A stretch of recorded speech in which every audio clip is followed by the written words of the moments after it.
Good evening and welcome to this evening's Committee of the Whole meeting for Monday, May 4th, 2020. The first item that we have for tonight is a Capital Improvements Program funding update from our City Administrator, Mr. Gaines.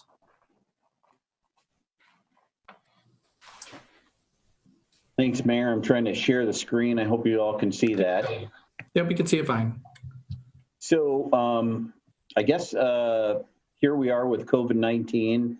And we know there's a number of funding sources that are going to see decreased revenues.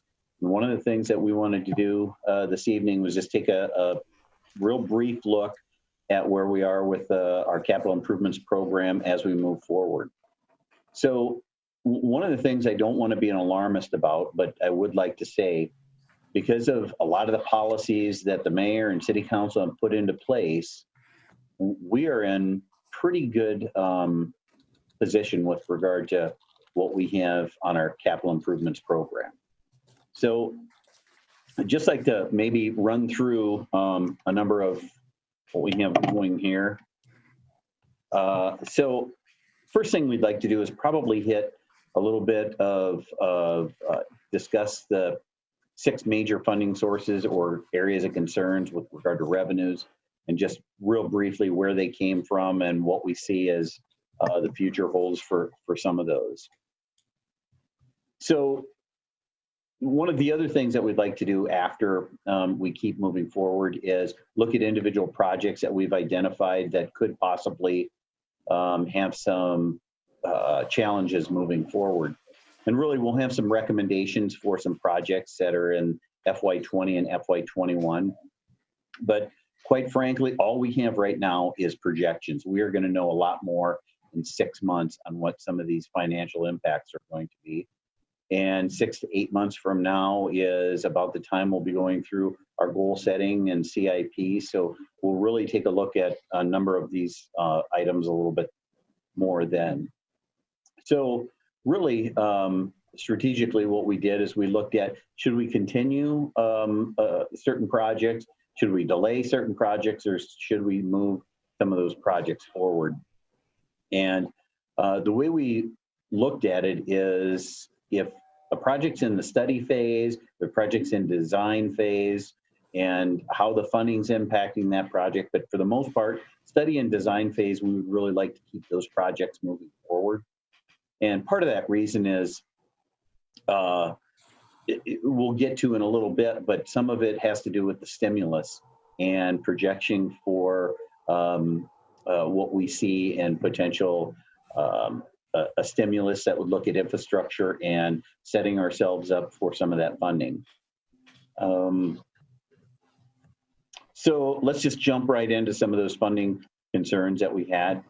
And again, going to run through these rather quickly. If somebody has a question, please don't hesitate to let me know. So Blackhawk County Gaming.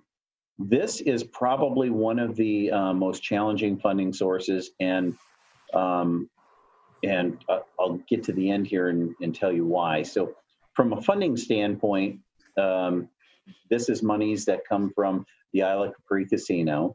It's administered by Blackhawk County Gaming Association. They administer that on a project-specific application process that you have to be approved. Now, where I was going with challenging is because we could have a project in our CIP for a number of years, 5 years, 6 years, and you have to apply for this particular grant only a year in advance and complete the project within a year. So this is one of the funding sources that always gets to be challenging. As we know right now, casino revenues have been down have been on a declining revenue source. But right now, with the casinos closed, obviously they're generating no revenue, and we're looking at not knowing when they're going to start back up, and they have stopped taking applications right now. Now, the good news on the stop taking applications is we can continue with the project. So, for instance, the downtown streetscape was $743,000 that we received for phase 1. we're able to keep moving forward with that particular project. So, but two of the other projects we cannot move forward with. Road use tax, in our CIP, it's also known as the Street Construction Fund, and a lot of the general public may recognize this as monies that are generated from the gas tax. Cedar Falls receives approximately $5 million a year with regard to road use tax. $3.5 million of that is allocated towards public works and operations, snow removal, street maintenance, those type of things. 1.5 million is large street projects and equipment purchases that we allocate each year.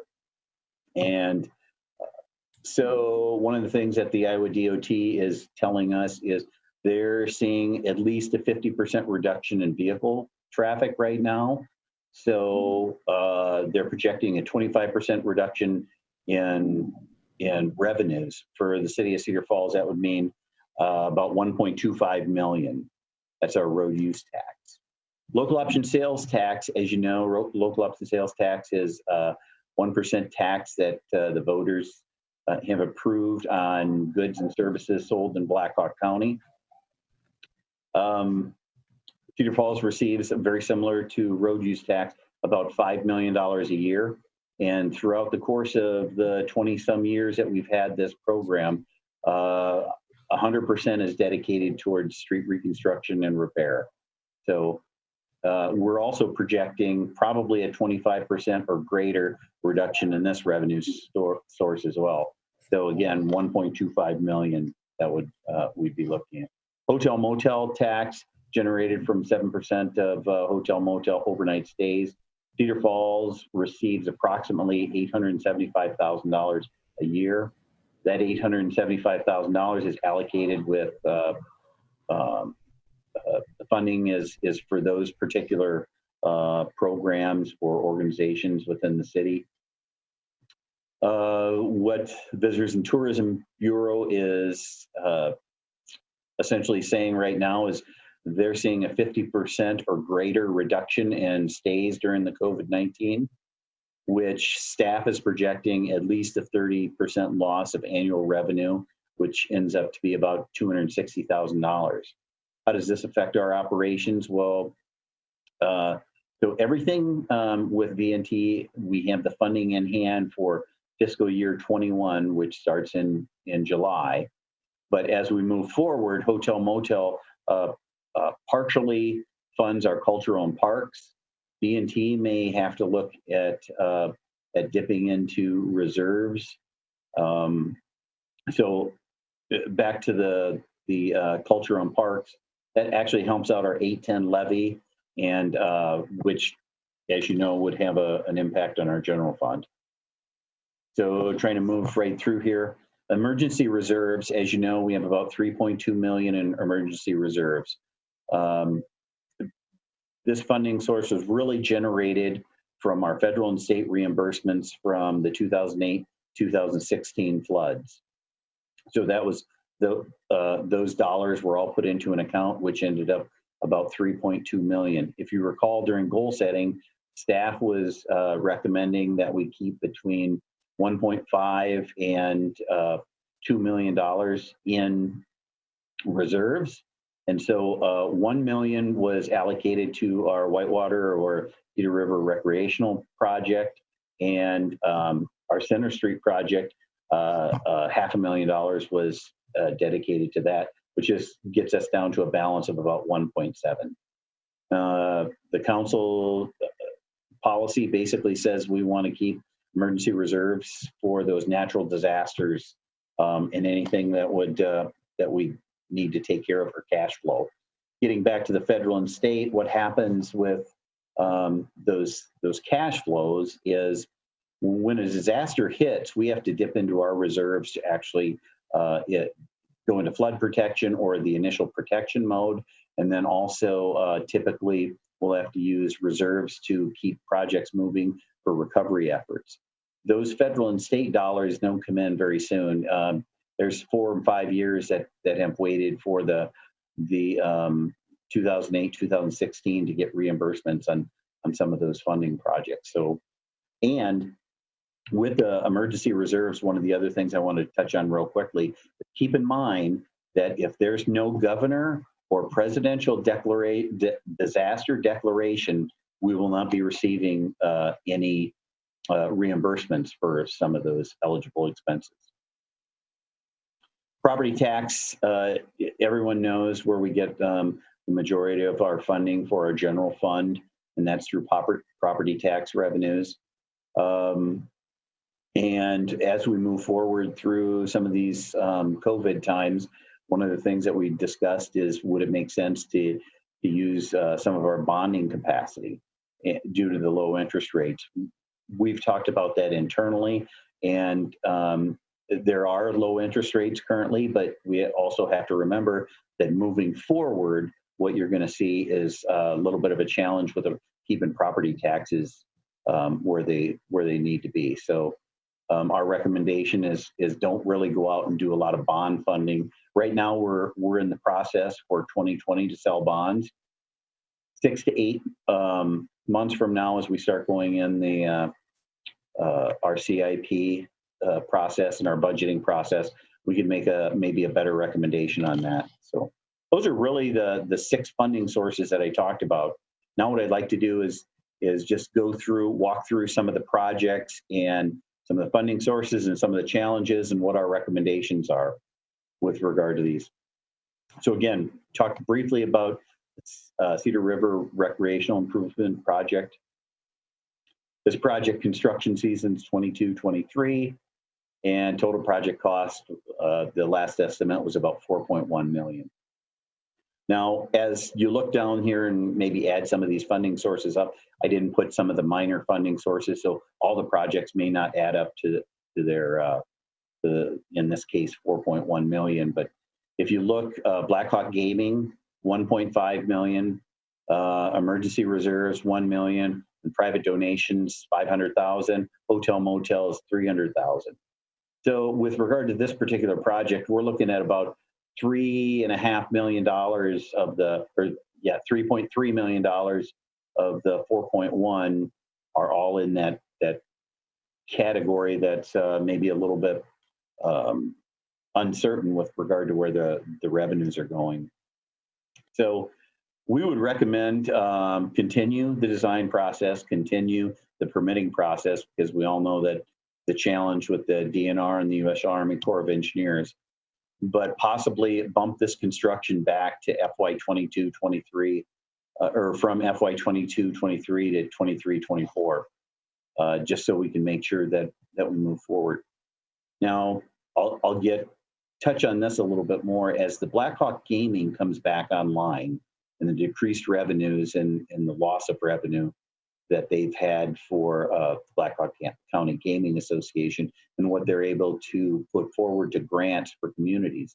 They may be asking communities such as Cedar Falls to actually prioritize their projects. We have a number of projects that's in front of them right now, I think over $2 million worth. And so we have what is it for the recreation this is 1.5 million, and so what we're asking is we'd like to pursue the Blackhawk Gaming grant for the Cedar River project and probably rate this as our #1 project as they move back forward. But again, this will all be reassessed at goal setting and CIP time. Center Street project. Center Street project construction is FY 21-22. Total construction cost about $1.36 million. Again, Blackhawk Gaming's in there for $300,000 road use tax, $175,000 emergency reserves. So as we just kind of keep moving forward, Center Street is again continue with the design, pursue a gaming grant if possible, but move that construction back 1 year. Instead of starting this FY 21, look at starting at FY 22-23 time period. Downtown streetscapes. So the downtown streetscape phase 1 and phase 2 is going to happen over a 3-year time period from FY 20 to FY 23. And currently we have phase 1 of this particular project moving forward. Total construction cost is about $7.26 million. Well, Blackhawk Gaming Association, we were just getting ready to submit our application for this the next couple months here, is we were already awarded the $743,000 that we have. The $575,000 phase 2 is what we're short currently for that project. Currently, the TIF is the other funding source for $5.57 million. So what our recommendation is, let's continue with phase 1 construction, continue with phase 2 design, and even continue with the construction in phase 2 and pursue that Blackhawk County gaming grant as it comes available. But if that's not going to be available, we'll have to supplement that $575,000 with TIF dollars. Move forward to Cedar Heights reconstruction. Again, FY 21-22 for construction season. Our total project cost is almost $7 million. Funding sources are local option sales tax, road use tax, and our GO funding. So with our local option sales tax and road use tax, again, going back to the policies that the city council and the mayor have put forward, is really, we want those funds on hand before they end up into the CIP. So we're recommending that we continue with design and continue with the construction project as it moves forward. This project's also one that we looked at some of the other intersections that are in the CIP, and as they move forward, are funded just because of the construction phasing. So again, moving forward with Cedar Heights Drive would be our recommendation. Green Hill Road and South Main intersection. This is one you'll see tonight. There'll be a grant, a safety grant that we're actually looking at applying to help offset some of this cost. FY 22-23 are the current construction year. Almost $4 million in total construction cost, with $1.3 million in GO monies. Local option sales tax is 1.22, and $837,000 road use tax. Again, our recommendation is continue with design and right-of-way acquisition, continue with construction schedule in that 22-23 time frame, but we'll have to continue to monitor our allocations and our road use tax and local option sales tax as we keep moving forward with some of these projects. Again, we're recommending right now keep it on the same schedule, but as we look forward to that CIP time of year, we'll move forward. So Main Street reconstruction, as many of you may know, Main Street, we pushed back a couple of years ago to FY 23-24. The project cost is going to be about $8.3 million, and our road use tax will cover about almost $900,000. Local option sales tax is almost $4 million, and there's some other funding sources in there as well. But when we get to FY 22-23 or 23-24, Main Street's going to be looking pretty bad. So in FY 22, we recommend that we continue with the design, continue leaving Main Street where it is, and again, reassess during that annual goal setting CIP session. So I'm just kind of whipping through these. So again, if you have any questions, please don't hesitate. Union Road Phase 1. So Union Road Phase 1 is going to be an interesting project for us from the standpoint of this one. We actually have construction fiscal year 25. Total construction costs about $4.1 million. And what we're looking at here with regard to Union Road is this is one that we believe would be a strong candidate for a stimulus project. And so when you start looking at those stimulus projects, a lot of times what they like to see is they want to see a shovel-ready project. So this is one of the projects that we would like to look at. But as we move this project forward, what we'd really like to do is keep it in a good position to go after federal monies with regard to stimulus projects. So again, leave it in the FY25 construction timeframe, unless, of course, we receive some stimulus money and are able to move it up. West 27th Street, right? May, Yes, sir. Councilman Miller, going back to that, what are the other specifics for the stimulus? I mean, is it going to be like a full reconstruction project, or? Typically, they'll have a dollar amount on them. They'll have a NEPA requirement. So you'll have to go through that federal requirement of the design and all of those things. So the stimulus package hasn't been passed. So Right. Here's typically the process. You'll get a stimulus package or a program that's passed. And then once they do that, they'll hand it down to however they're going to hand it for the agencies to write the rules for those particular projects. But most of them follow that NEPA process, design process, the federal portion, just because more than likely these dollars will come down through the federal DOT side of things and then handed down to the state DOT. Gotcha. Thank you.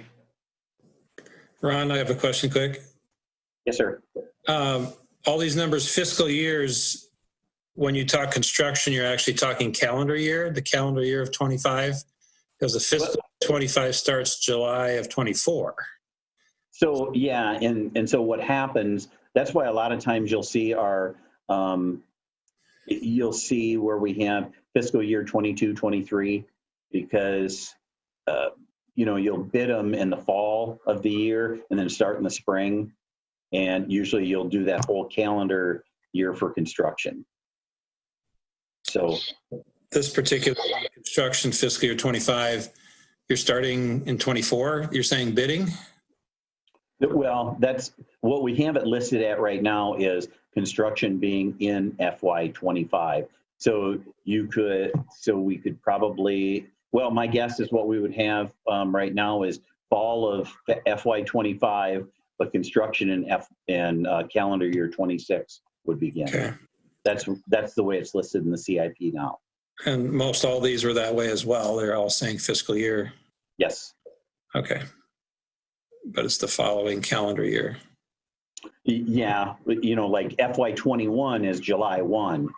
Correct. So, Yeah. Okay. Of the previous year.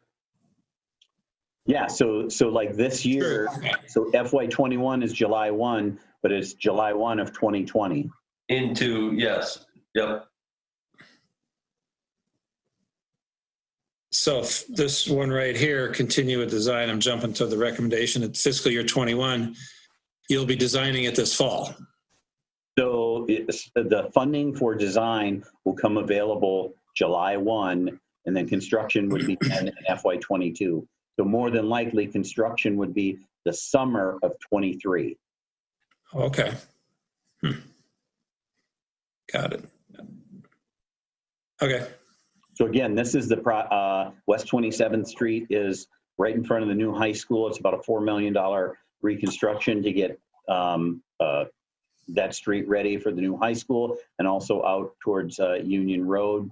What we have, this is also another good project for a potential stimulus. One of the things those federal projects like to see is partnerships, and we could easily demonstrate a partnership between the city of Cedar Falls School Districts, and the University of Northern Iowa. So that's why we'd like to keep this project moving as well. Many of you recall we do an annual pavement management program every year. We go back to our local option sales tax. We generate about $5 million a year. $3.5 million is typically where we are with our pavement management program. And then 1.5 million of that is dedicated towards other larger projects that are in the CIP, for instance, West 27th Street, Main Street, some of those. So again, moving forward, really our recommendation is continue with 20, 21, and 22. We have funding for 20, 21, and 22, but moving forward, we'll have to see where the revenues are for how big the project would be. So for instance, if we lost 1.25 million, maybe for a couple of years, it's only a $2.5 million pavement management program, depending on how fast those revenues will bounce back. And just, I want everybody to keep in mind with regard to our pavement management program, which is the local option sales tax funding, those funds, that will need to be up for re-election coming up here in probably 24. It expires December 31st of 2025. So, City Hall remodel and repurpose. We're looking at continuing our design. Construction was originally 21 and 22. So sometime this fall, maybe springtime, we would have looked at starting that. Some things that have recently come up is, you know, in the design, maybe we need to take a different look at how we're setting up workstations and work areas for people with regard to, do we have to look at, are we social distancing employees a little bit better? So there's going to be some interesting things, but maybe moving forward, continuing to move forward with the design in 20 and 21, probably construction 22, 23 timeframe.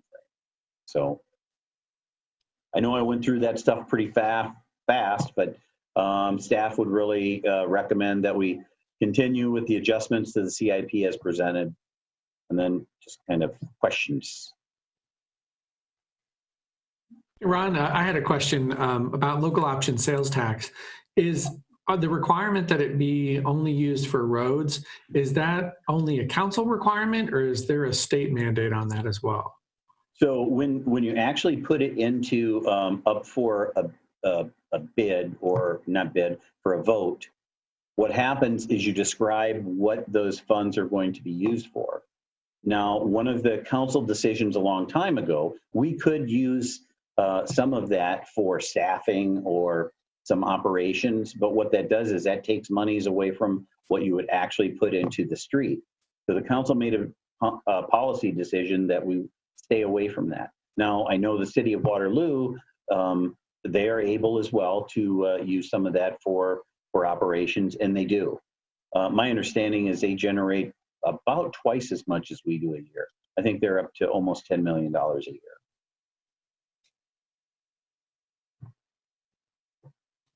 Okay, other questions from council? I have a question for Ron. Real quick, going back to what the mayor just asked about that being used for only the road. Does staff think that that's the best way to utilize that money and continue on that process, or would we gain something in this new situation with opening up, possibly looking at opening up those funds for other uses? Well, we have to go back to what the actual referendum says in it, to what we can use it for. So you can't, for instance, you can't just take this and put local option sales tax monies into parks, because it's not in the referendum to actually talk about that. It specifically has to be used for street or street-related infrastructure. So, and I would tell you, I think we would recommend keeping it there. It's a good, solid funding source for construction, for street construction, and it doesn't get mixed up with using it for staffing or any of those type of things, because the voters have continually approved it, and I think they like the idea that it is dedicated to the actual construction, bricks and mortar, so to speak. Okay. Ron, I've got a question. Ron, I've got a question too. This is Frank. Looking at the Cedar Heights project, that study is basically done, isn't it? I mean, we're ready to start working on it this summer.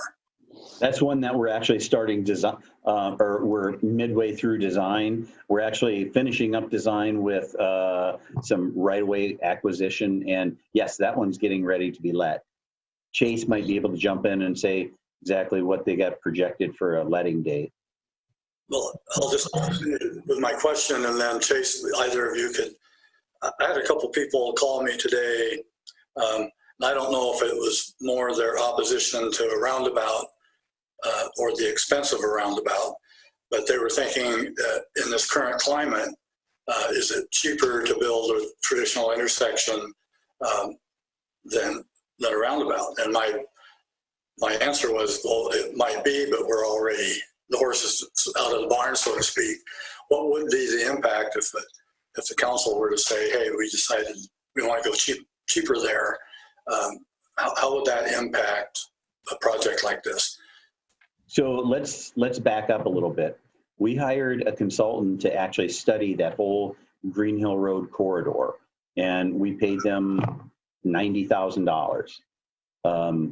I think that's about and they came up with a design that said, hey, this is going to function as a corridor much better than and much safer than just a standard signalized intersection. The other thing that actually came out of this with regard to is the Iowa DOT also looked at the geometry and the benefit cost ratio of the safety mechanism there and decided it was worthy of a safety grant. They usually do the benefit cost, and Chase was able to give me these numbers just earlier today, but the minimum they like is a 1-to-1 benefit cost ratio. And on the Cedar Heights roundabout, it was a 1.25 to 1. So it was just barely over the 1-to-1 for safety. If we go down to the roundabout that's at Green Hill Road and Main Street, the benefit there is a 2-to-1. And again, that's all in the same corridor, same study. And so, I would tell you that I think it would be a knee-jerk reaction to just arbitrarily change a geometry for being cheaper. I'd also tell you that it would end up being more expensive because we would probably have to go back and fix it in the future. Thanks. Okay. And City Councilmember Tiber, have your hand up. I have a question, Mr. Mayor. Go ahead while we wait for Councilor Tiber. Ron, I was just curious, have we had any council input on whether we put roundabouts or whether we put lights at these intersections? Because I've had quite a few people call me as well. And I didn't know that we were in the phase where we had already decided what to put in there. And a lot of them say that the one at Cedar Heights works well. And as for the one at South Main, might be kind of pricey to move the big pole, the utility pole. And those people I know haven't really had any input, the people that are around there and will be impacted. That's kind of my thought, is it would be nice to have a little more, if we had a committee that looked into those things. It might be a little bit nice to get the citizens' representation in there on some of these decisions. So we did have a question about that a little bit earlier. So again, Chase and I, Chase mainly did the research, but back in 2019, the council adopted the Green Hill Road traffic study to receive and adopt. And essentially what their action was is the department receive and adopting the Green Hill Road traffic study. The information within the traffic study will then be used for planning purposes, both in design and projects, as well as future capital improvement plans. So when this study was actually being conducted, we held at least 2 property or citizen meetings out in the neighborhood, and I think maybe even 3 that we held, open houses where people come in, give their input, and then there was at least 2 council meetings where we also gave the presentation and the council adopted this. So there was quite a bit. It is getting to be a little bit of time in between, but this was adopted in January 2nd of 2019. So moving forward with that process, that's where that adoption came from. Haven't things changed? Haven't things changed a little bit with the 58 and Viking Road? They've changed all those things, which wouldn't have applied to this study, and other things have changed. Actually, they took that into account when they've actually looked at Highway 58, the traffic on 58, and then also what would happen if an actual full-blown interchange was at Highway 58 and Green Hill Road. So they took that because the design year on this was, I think, 2045, something like that. So that intersection right now operates as an F. An F is terrible as intersection operation, especially for this part of the country where we don't have a whole lot of traffic. Now, if we actually did a regular intersection, we move up to a D on opening day. So that's not much improvement, but with a roundabout, if you actually open that up, the operation goes up opening day to a B, which is really good. So they've looked at this from a lot of different engineering aspects, and it's, especially at the Main and Green Hill, that is really a big improvement. I was just curious, citizen input, that's all. Thanks, Ron. Yes, sir. Ron, could I add to that? To Dave, to me, this is similar to a couple weeks ago when we talked about the permeable alleys. Those alleys or these kinds of intersections, our staff is recommending for a lot of reasons, mostly safety and efficiency, but they are also based upon a long-term philosophy that councils past have recommended and approved and adopted. And I think, the fact that the staff is implementing an ordinance that we've adopted, I think is a natural thing that we should expect. And I participated in all three of those meetings on the Green Hill corridor. And there were easily between 50 and 80 people at each one of them. And I was amazed because towards the end, 5 years ago, people didn't want a roundabout in the town, let alone on their street.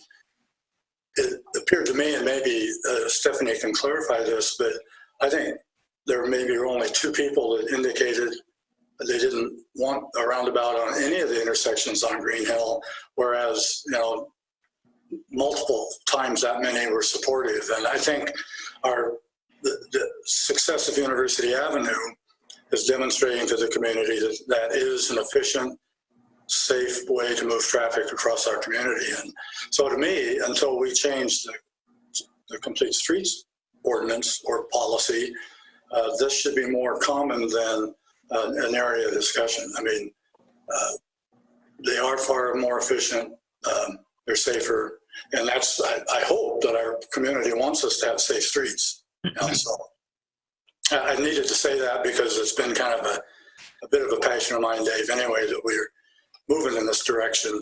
But I think it's important for you to know that staff really did do its due diligence in engaging the neighborhood in these discussions. So I can add to that a little bit, Mayor, to Mr. Dara and Gaines's comments, but the Green Hill Road traffic study had about just over 60 comments that were received, written comments from the public. We did have 3 public informational meetings. Of those 60 comments, 17 positive for roundabouts in the corridor and only 5 negative. And this is in the entire corridor of Green Hill Road, keep in mind. It showed numerous roundabouts at various intersections, but just specifically looking at that South Main intersection, it's very important for me to remind you that we're building a 30-plus year corridor. And if we're looking at trying to build a traffic signal that's on opening day going to be a level of service D, I can tell you from my experience being here and with the developments out there, we've had numerous calls about the operations of that current intersection. And like Ron said, a level of service F, that's terrible. There's a lot of wait time, a lot of confusion at that intersection. And to put that amount of money into an intersection and at opening day just have a slight improvement with a signal is not recommended at all.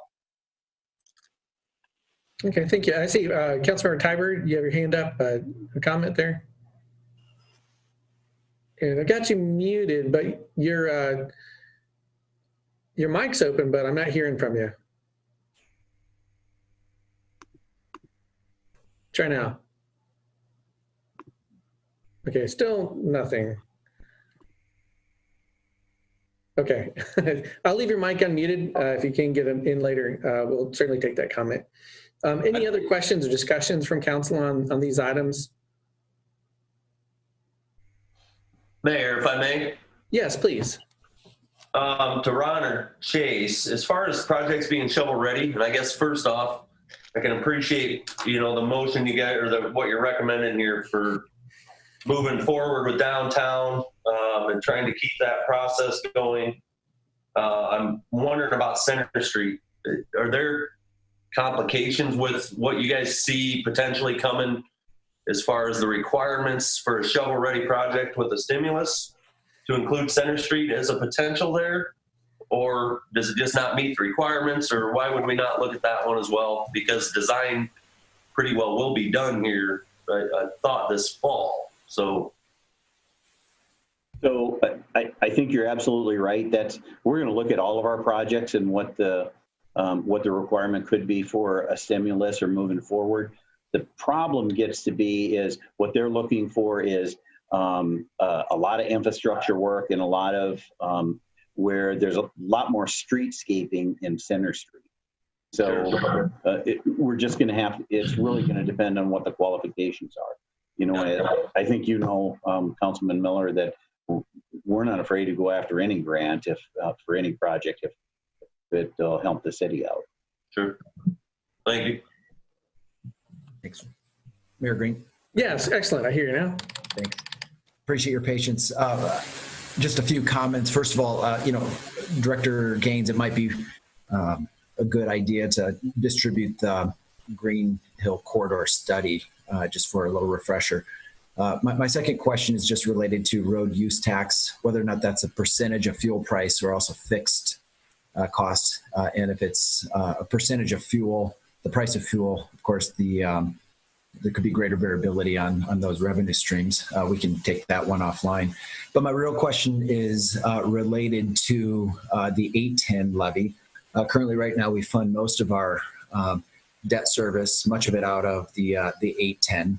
And in the event that taxable values go down, say 10 or 20%, I'm just curious whether or not we've evaluated done any sensitivity analysis on that aspect, because then, if we have debt service to mind, then we have to cut deeper into our operating budget to maintain the same fiscal priorities. So maybe Director Rodenbeck has, a little bit more. You're nodding. So Sure. it's something we've thought of. But if you could just comment on maybe some of the sensitivity that we've conducted so far on those revenues.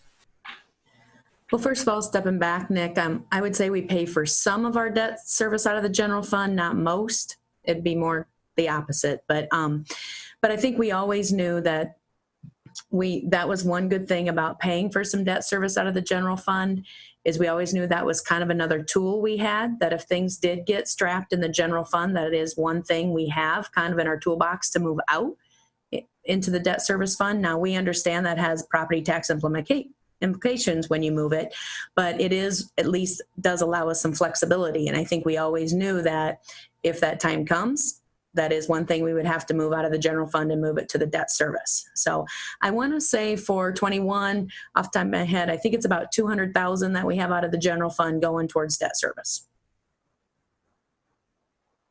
The other thing that we discussed is if property taxes did dip and our revenue stream from that particular funding source would dip, we would hope it would be a short-term dip with regard to what's going on with the COVID and the market and some of those things.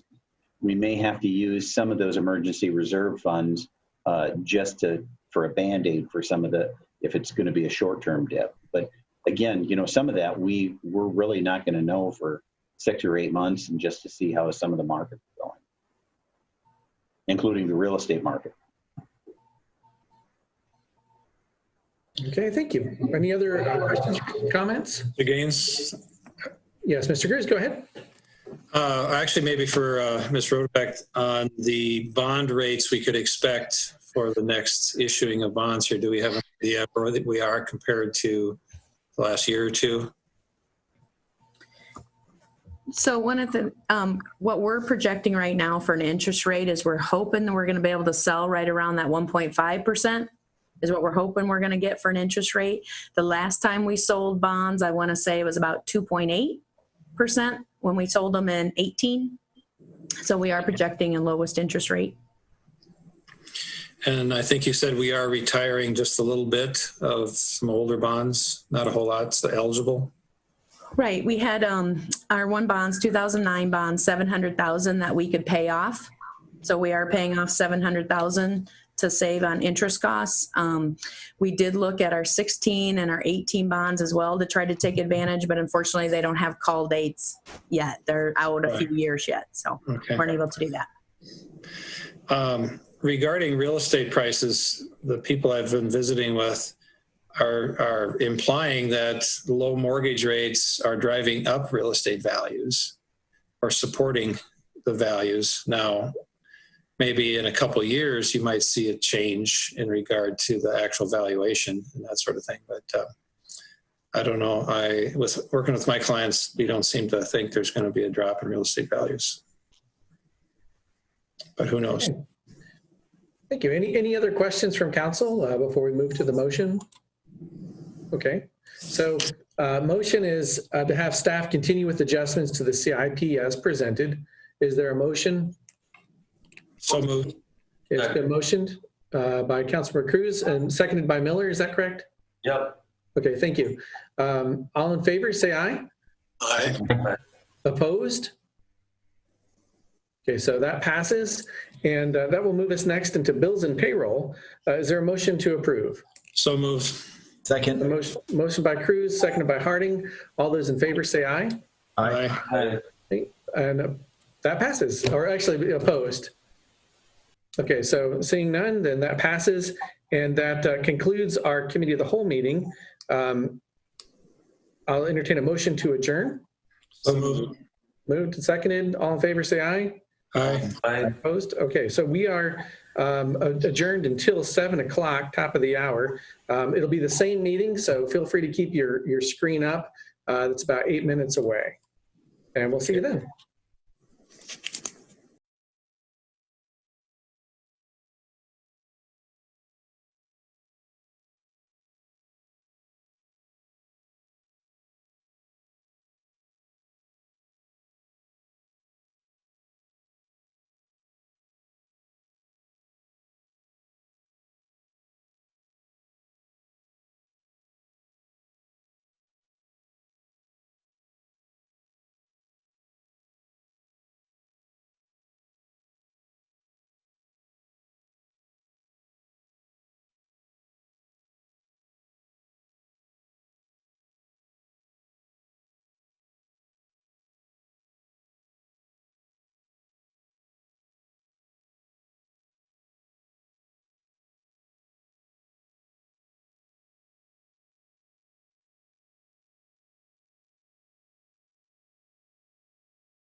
Good evening and welcome to the regular City Council meeting for Monday, May 4th. I will begin us with a call to order and a request for a roll call by Madam Clerk. Miller, Here. DeBoer, Here. Cruz, Here. Harding, Here. Dara, Here. Sires, Here. Tiber. Here. All members present, Mr. Mayor. Okay. And I'm going to go into mute mode for everyone just so we don't have an issue with echo, but feel free to unmute yourself if you have comments. Okay, so the first item will be the approval of minutes. It's a regular meeting of April 20th, 2020. Is there a motion to approve? So move. The motioned and second. Is there a second? Yep. Second. Okay, thank you, Councilor Harding. And all in favor, say aye. Aye. Okay, opposed? Okay, ayes, that passes. I'll ask, are there any agenda revisions, Madam Clerk? I have no agenda revisions, Mr. Mayor. Okay, thank you. First item on our agenda under special order of business is a public hearing on the proposed rezoning from A1 agricultural to R1 residential and M1P planned light residential of recently annexed property located south of West Viking Road and east of South Union Road, and also on associate amendment to the future land use map by changing the designation from undesignated to industrial, low-density residential, and public and utilities. Is there a motion to approve the notification of hearing? So move. Second. Motion and seconded. Are there any written communications filed with the city clerk? I think we need to take a vote on the publication.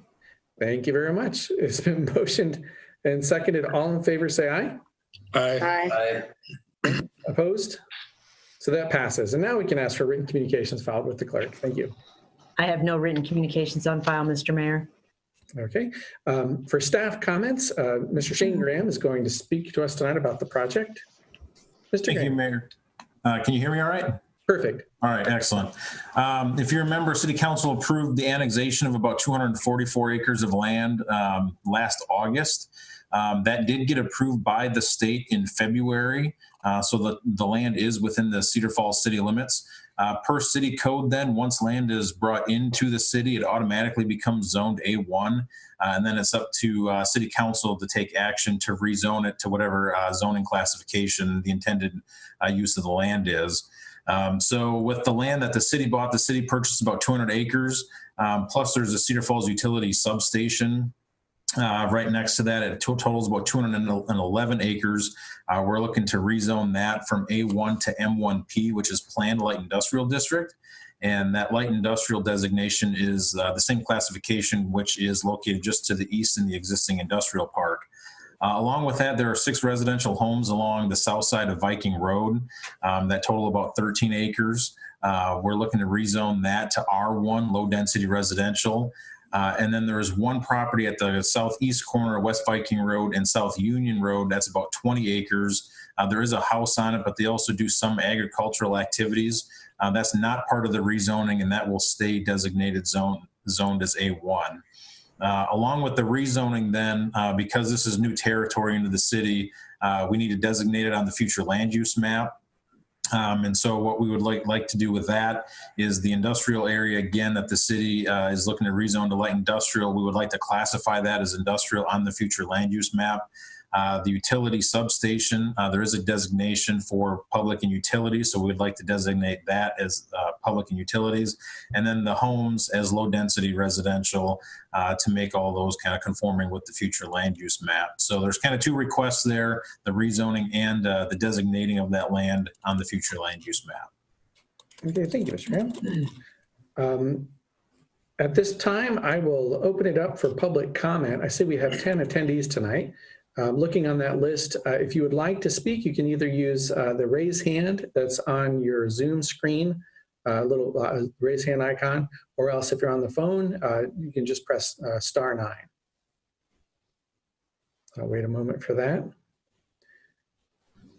Seeing none, I will close the public hearing and bring us to item 3, which is passing an ordinance amending section 26 tag 121 of this Code of Ordinances by rezoning from A1 agricultural to R1 residential and M1P light plain residential, a recently annexed property located south of West Viking Road and east of South Union Road upon its first consideration. Is there a motion to approve? So moved. Second. Moved and seconded. And any discussion from council? Seeing none, this requires a roll call vote. Miller, Aye. DeBoer, Aye. Cruz, Aye. Harding, Yes. Dara, Aye. Stires, Aye. Tiber. Aye. All voting aye, Mr. Mayor. Thank you, Madam Clerk. That brings us to item 4, which is related. It's a resolution amending the future land use map by changing the designation from undesignated to industrial, low-density industrial, and public utilities for recently annexed property located south of West Viking Road and east of South Union Road. Is there a motion to approve that? So moved. Okay, it's motioned and seconded. And any discussion? See no discussion from council. This will also require a roll call vote. Miller, Aye. DeBoer, Aye. Cruz, Aye. Harding, Aye. Dara, Aye. Sires, Aye. Tiber. Aye. All voting aye, Mr. Mayor. Thank you, Madam Clerk.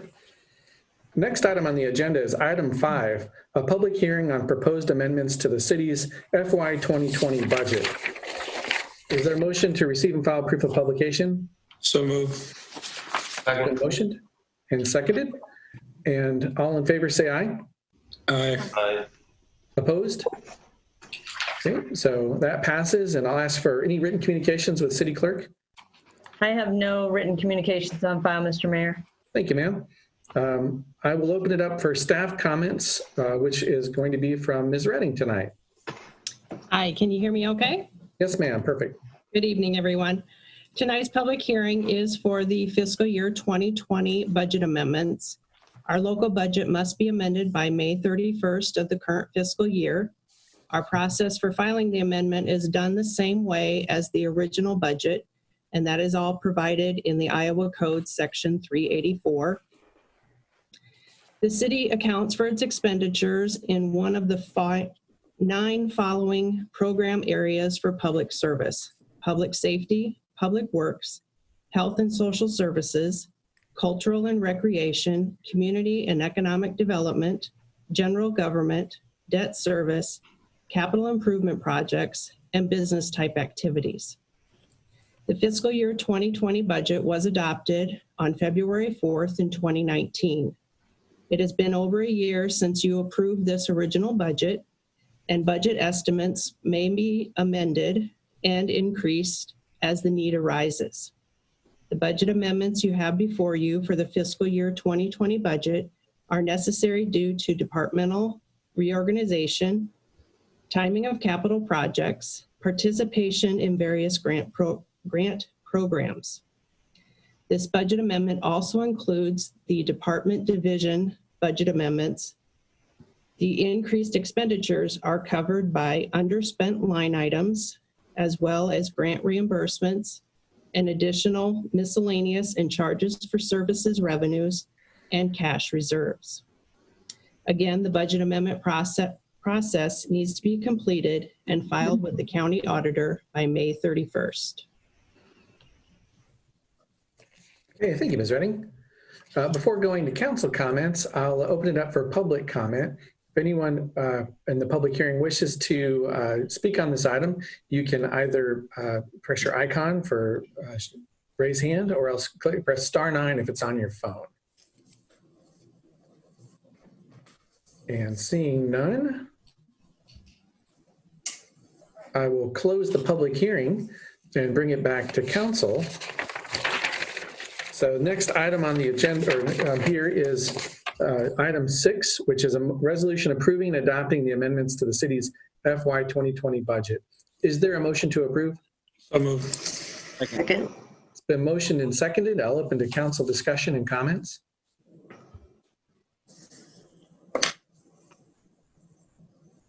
And seeing none, I will require a roll call vote. So, Madam Clerk?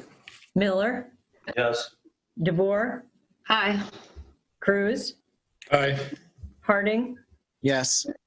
Dara, Aye. Sires, Aye. Tiber. Aye. All voting aye, Mr. Mayor. Thank you, ma'am. That concludes our special calendar, and going into old business. Item 7 is passing ordinance 2963, which amends the boundaries for wards and precincts within the city of Cedar Falls to incorporate recently annexed territory upon its second consideration. Is there a motion to approve? So moved. Motion to approve. Been motioned and seconded. Any council discussion? No, this requires a roll call vote then. Miller, Aye. DeBoer, Aye. Cruz, Aye. Harding, Aye. Dara, Aye. Sires, Aye. Tiber. Aye. All voting aye, Mr. Mayor. Okay, thank you. I do see in our attendee window a hand raised, and I missed that earlier. I'm going to open it up to allow to talk. This is for phone number ending in 8163. So allow to talk. And if you can give your name and just let me know what you would want to speak about, please. Yeah, Jim Skane. I was 2215 Clay Street. I was interested in the previous item that I didn't get in on because I was interested in exactly what the changes were that were being approved because I was not seeing what those changes have been. Okay, and I apologize for missing that earlier, Mr. Skane. Since the item has passed, I'll entertain for council if you have a preference for how to proceed on this to continue. You can just forget it for now, but I think that it would be good to have us know what those changes actually are. But please Yes, don't forget it. All right, thank you, Mr. Skane. Okay, so that would allow me to move on to the next item, which is item 8, pass ordinance 2964, amending chapter 16, offenses and miscellaneous provisions of the Code of Ordinances relative to prohibiting loitering upon its second consideration. Is there a motion to approve? So move. Motioned and seconded. Any questions from council? I have a couple questions, Mr. Mayor. Yes, Mr. Sires, go ahead, please. Did they look into whether this was at a state level also, and we're just duplicating that law? And if we have this as a city ordinance, will the prosecutor in Blackhawk County take care of these, or will we have to prosecute these ourselves through Kevin Rogers? Okay, I'll open up to city staff to answer that. And Director Olson? Certainly, I can take that, Mr. Mayor. Yeah, so there is a public disorder ordinance, or state law, I should say, that does pertain slightly to unlawful assemblies. However, our loitering ordinance does cover a lot. It's a much broader net, so it allows us many more opportunities to handle some of the problems we have in Cedar Falls, particularly on College Hill. And what we would do is, this is a municipal infraction or a simple misdemeanor. So Kevin Rogers doesn't handle these, but any simple misdemeanor charges that are city ordinances are handled by a separate law firm that handles all of our prosecution. So the county attorney would handle a serious misdemeanor and above. Okay, any other questions from council on this? And I'll open it up to the public as well here. If you have a comment, you can press the raise hand or *9, and I'll be happy to entertain your question here. Okay, and seeing none, I'll bring it back to council. It's been motioned and seconded, and this requires a roll call vote. Miller, Aye. DeBoer, Aye. Cruz, Aye. Harding, Aye. Dara, Aye. Sires, Aye. Tiber. Aye. All voting aye, Mr. Mayor. Thank you, Madam Clerk. Item 9 is an additional ordinance. It's passing ordinance 2965 to amend Chapter 17, Parks and Recreation of the Code of Ordinances relative to noxious weeds upon its second consideration. Is there a motion to approve? So moved. Second. It's been motioned and seconded. Any council discussion or questions on this? Was this not the one that had the $1,000 fine at the end of it after you had it mowed 3 times? For Mr. Gaines, if you want to answer that, or city staff? That's correct. Jamie Castle's also on the line, but that was, yes, it's a graduated offense. By the time you get to that 3rd or 4th offense, you're at the maximum. Okay, thank you. All right, terrific. Other questions from council? Okay, I'll go to the public. I do see a hand raised again, so I'll unmute 8163. If you give your name and address for the record, please. So I believe that's Mr. Skane. Yes. Last time I noticed that the word noxious is in there. I think that that's a misuse of the word noxious just because grass is a little high. And of course, it's ridiculous to have fines of that sort just for grass that's high. To me, this is a very bad ordinance proposal. Okay, thank you, Mr. Skane. Mayor, if I may? Yes, please. To staff, I'm curious about, I assume this has been passed on and discussed with Public Works regarding flood buyout properties and following those same height guidelines, but I had a constituent hit me up about that here earlier this week. And I'm curious how those discussions go. Are we looking at ramping up mowing out there, or have we taken it into consideration? With those properties, we do follow the same guidelines, and we do follow up, and I'll have Chase comment on this also. But I do know that our code enforcement officer does follow up on those complaints also when those areas are. But Chase, if you want to comment also. That is correct, that we mow them at the same frequency, or try to anyway.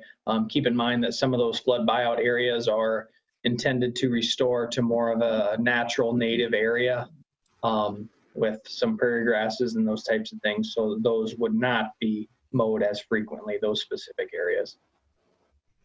Thank you. Okay, thank you. Any other questions or comments from council? Then this oh, yes, please.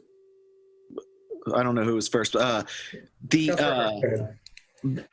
ordinance is on grass height as well as noxious weeds, correct? It's not meaning that it's not in other words, it's not a misuse of the word noxious, is it?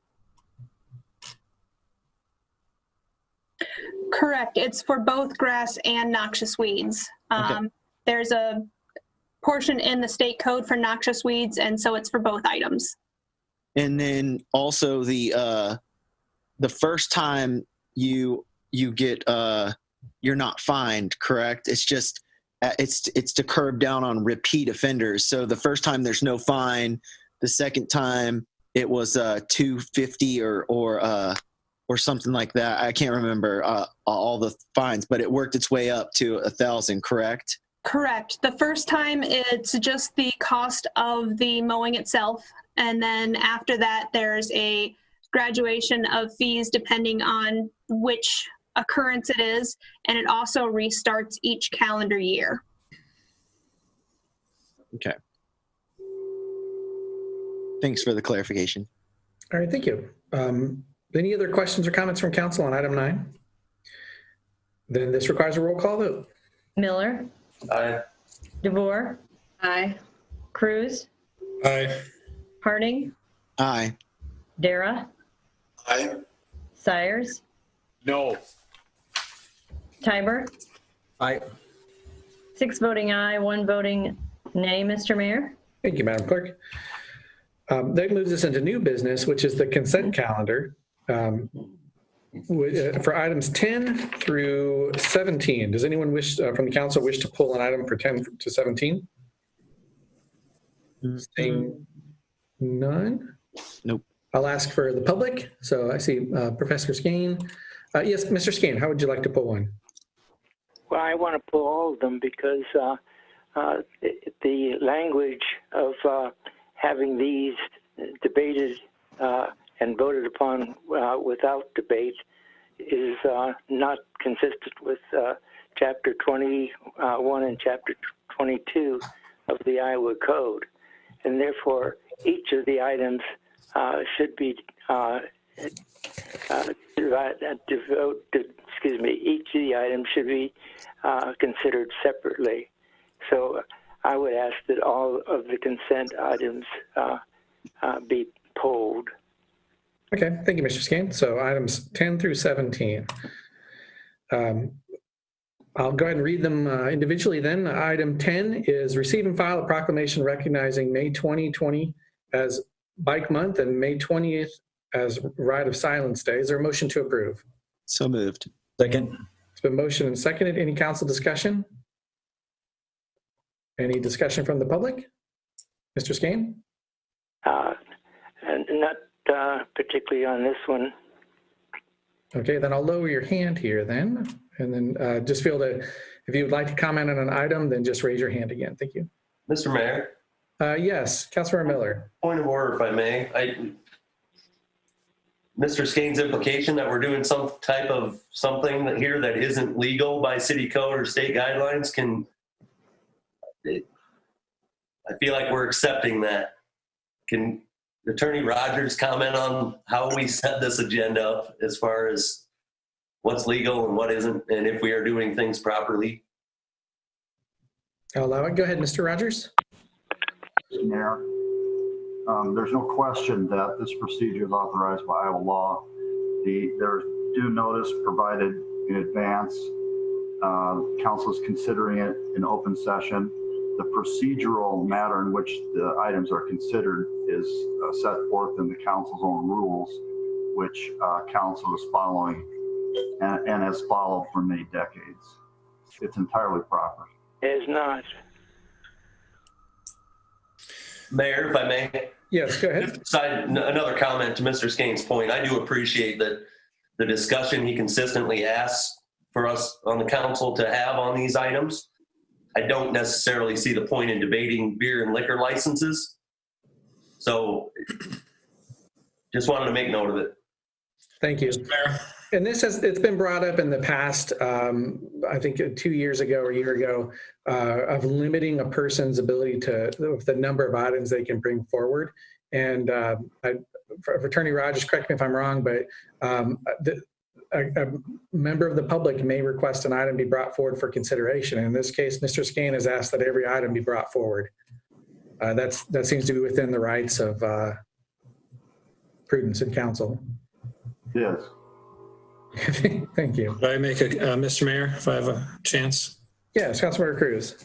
I think by virtue of the fact when you ask the public to pull a single item, that then would be a permissible workaround, if that's the right word to use, to allow us to en masse vote on all together.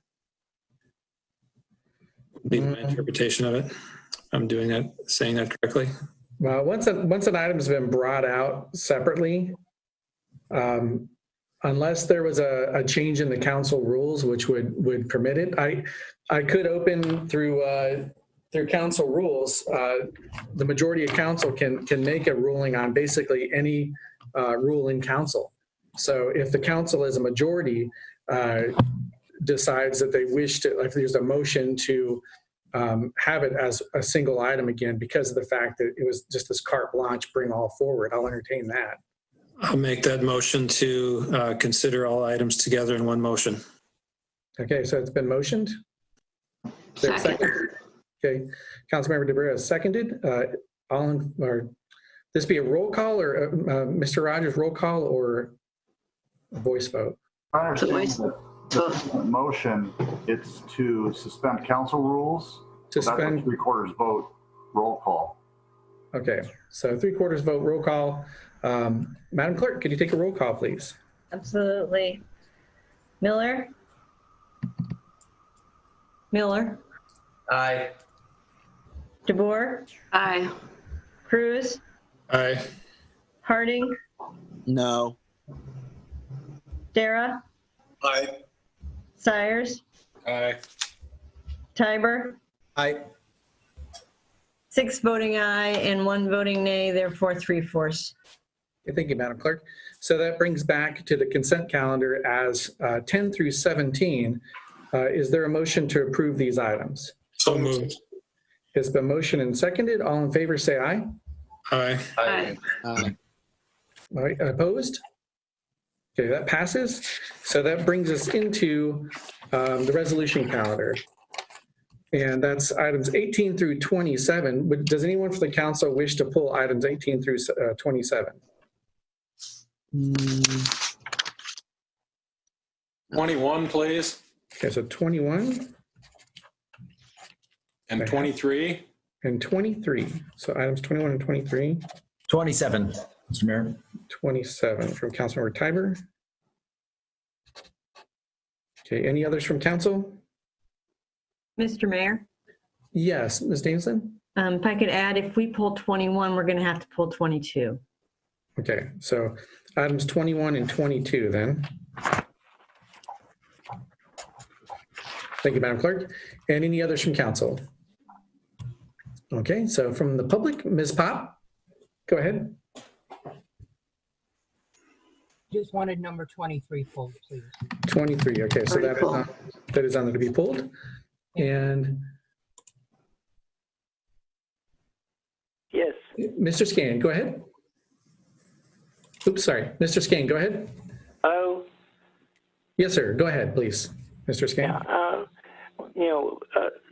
it was referred to by people that there are council rules, but council Professor rules. Skane, I'm going to ask you if you have any items on item 18 through 27 you would like to bring forward for council or for discussion.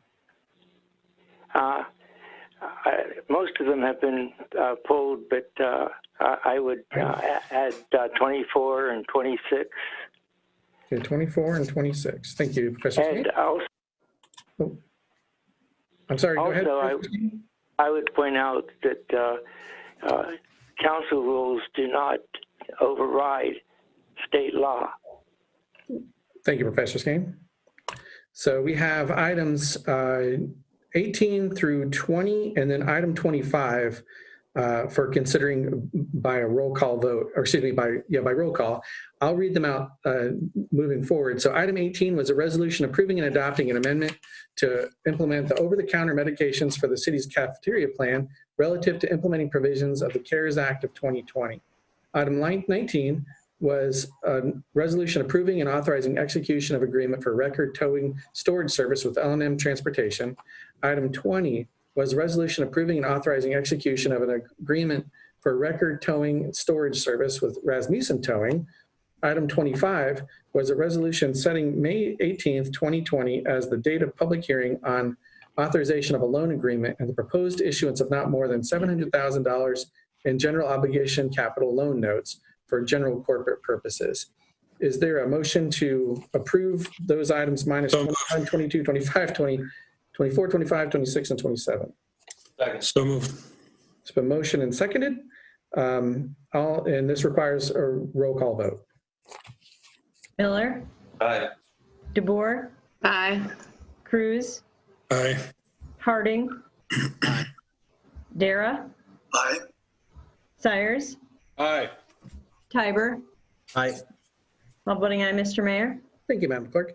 We'll go back to item 21, which is a resolution receiving and filing the bids and approving and accepting the low bid of Failer Hurley Construction in the amount of $209,800 for the Cedar Falls Recreation Center locker rooms renovation project. Is there a motion to approve? So move. The motion and seconded, and I believe Councilmember Sires had a question on that. I do have a question on that, Mr. Mayor.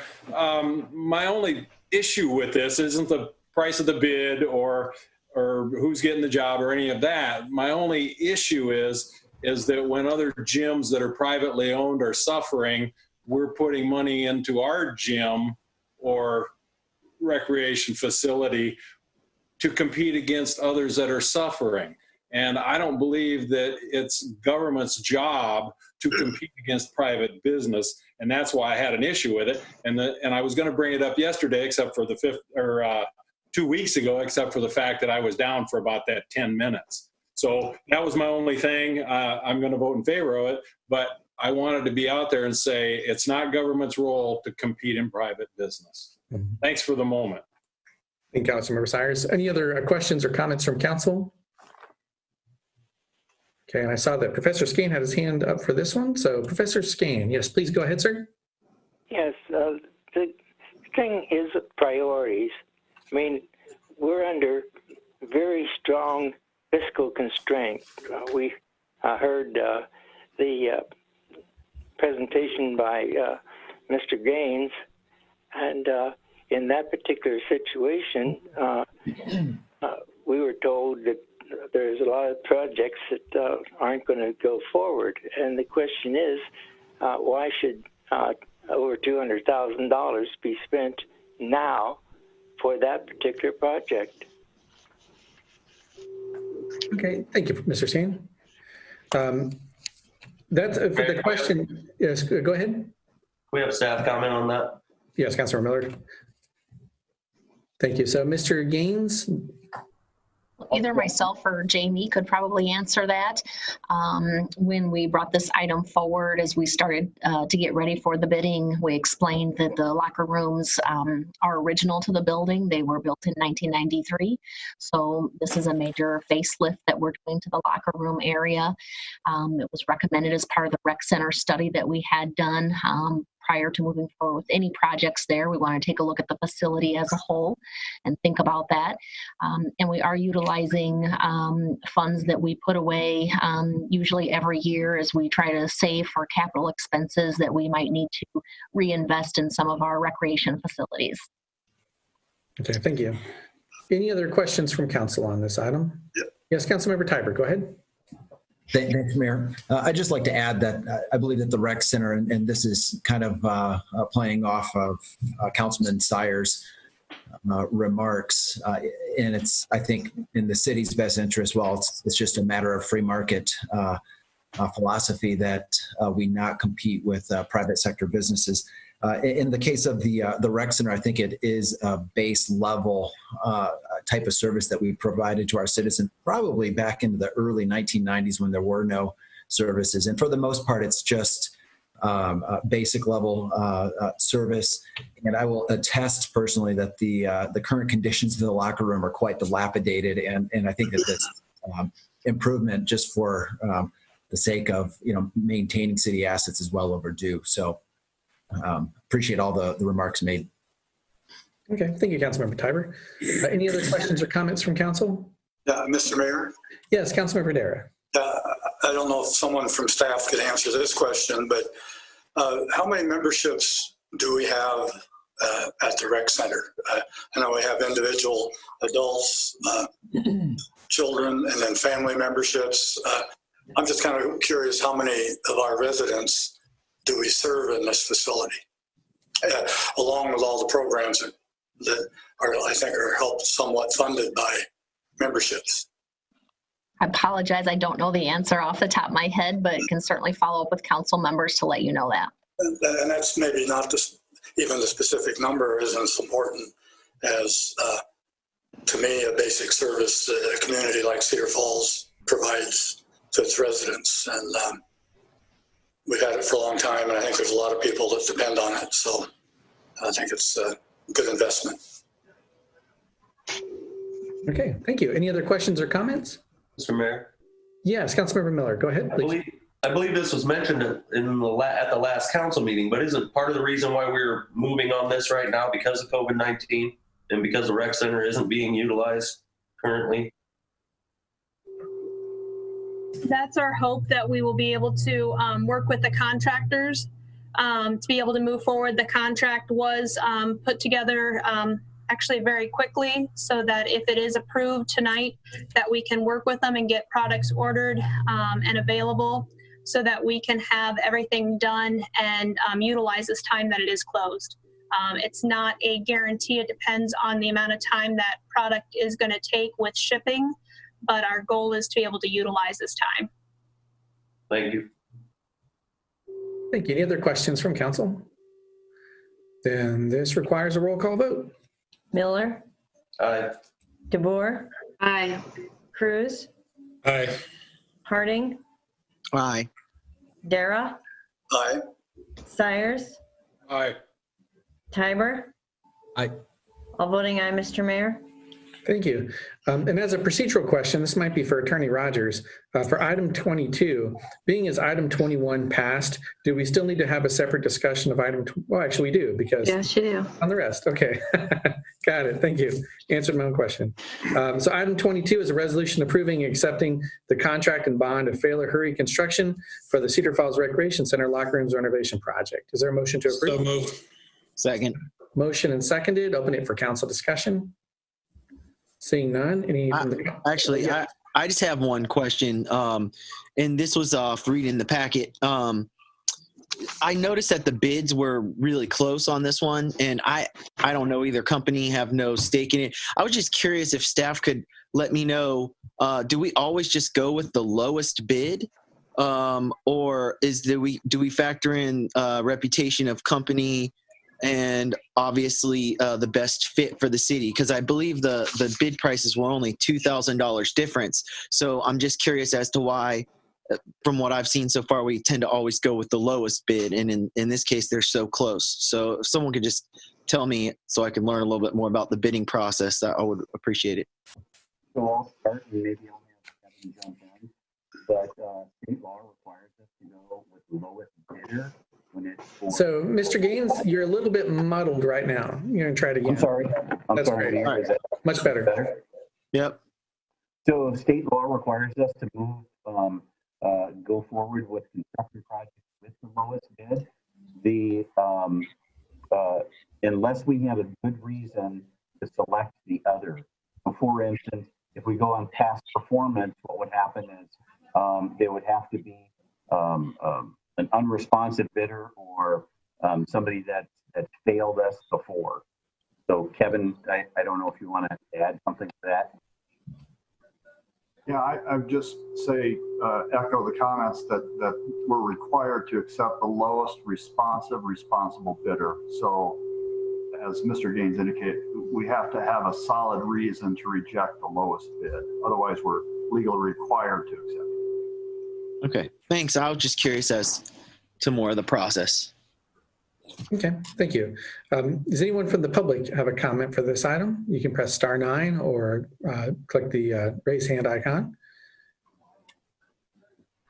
Seeing none, this will require a roll call vote. Miller, Aye. DeBoer, Aye. Cruz, Aye. Harding, Aye. Dara, Aye. Sires, Aye. Tiber. Aye. All voting aye, Mr. Mayor. Thank you, Madam Clerk. The next item on the agenda to discuss is item 23, which is resolution approving and authorizing submission of an application for a traffic safety improvement program, TSIP, funding with the Iowa Department of Transportation relative to the Green Hill Road and South Main Street intersection improvements. Is there a motion to approve? It's been motioned and seconded. Open it up for council discussion. I have a question on this one. Yes, please. Mr. Mayor. Yes, Councilor Cyrus, go ahead, please. I have a question on this one. If we go for this grant, does that lock us into having roundabouts and whatever been is dictated previously? Is that what this is about, or can that grant money be used for the other things if we decide to change our mind? Director Schrage, Just lock us into roundabouts is what I'm asking. Yes, sir. The quick answer is no, but specifically, if granted that funding, it can only be used for the improvement that was submitted. So if a different improvement is done, that grant, we can't use that grant. But that doesn't lock us into this? We could still change it? Or is it going to lock us into this? That's my question. Well, the submittal process we have to submit the improvement that's intended based on the improvements as far as safety and level of service to the intersection. That'll make us a grant candidate for that. Technically, obviously, at any point in the process, it could be changed or denied, whether it's at the plan stage, at the contract stage, at the low bid stage. There's multiple different stages where the direction could change, if that's your question. Mr. Mayor, Yes, Councilmember Miller, go ahead. to Councilman Sire's point, I believe council's approval and setting the direction of the Green Hill Corridor study in general kind of sets the course for this, doesn't it? That is correct. That was the intent of the study in 2018. Sure. So I'd ask then, is there a final, like a point of no return? Is there some budget item that we would have to approve that then commits the city to this design? Really, I think the point of no return could be when you approve the bids and accept the low bid and enter into a contract. You know, you can always change going up to that particular point as elected officials, but we have to remember if we're going to do that, let's do that early, because we've already spent money to have a study done. We're in the process of spending money to have design work done. By the time we get to the very end, it makes no sense of spending tens and thousands of dollars just for an arbitrary changing of our mind. Okay. Mr. Mayor? Yes, Councilmember Dara. Chase, the question, the grant that you're pursuing, could you just describe that again? Is that not a safety grant? What's the...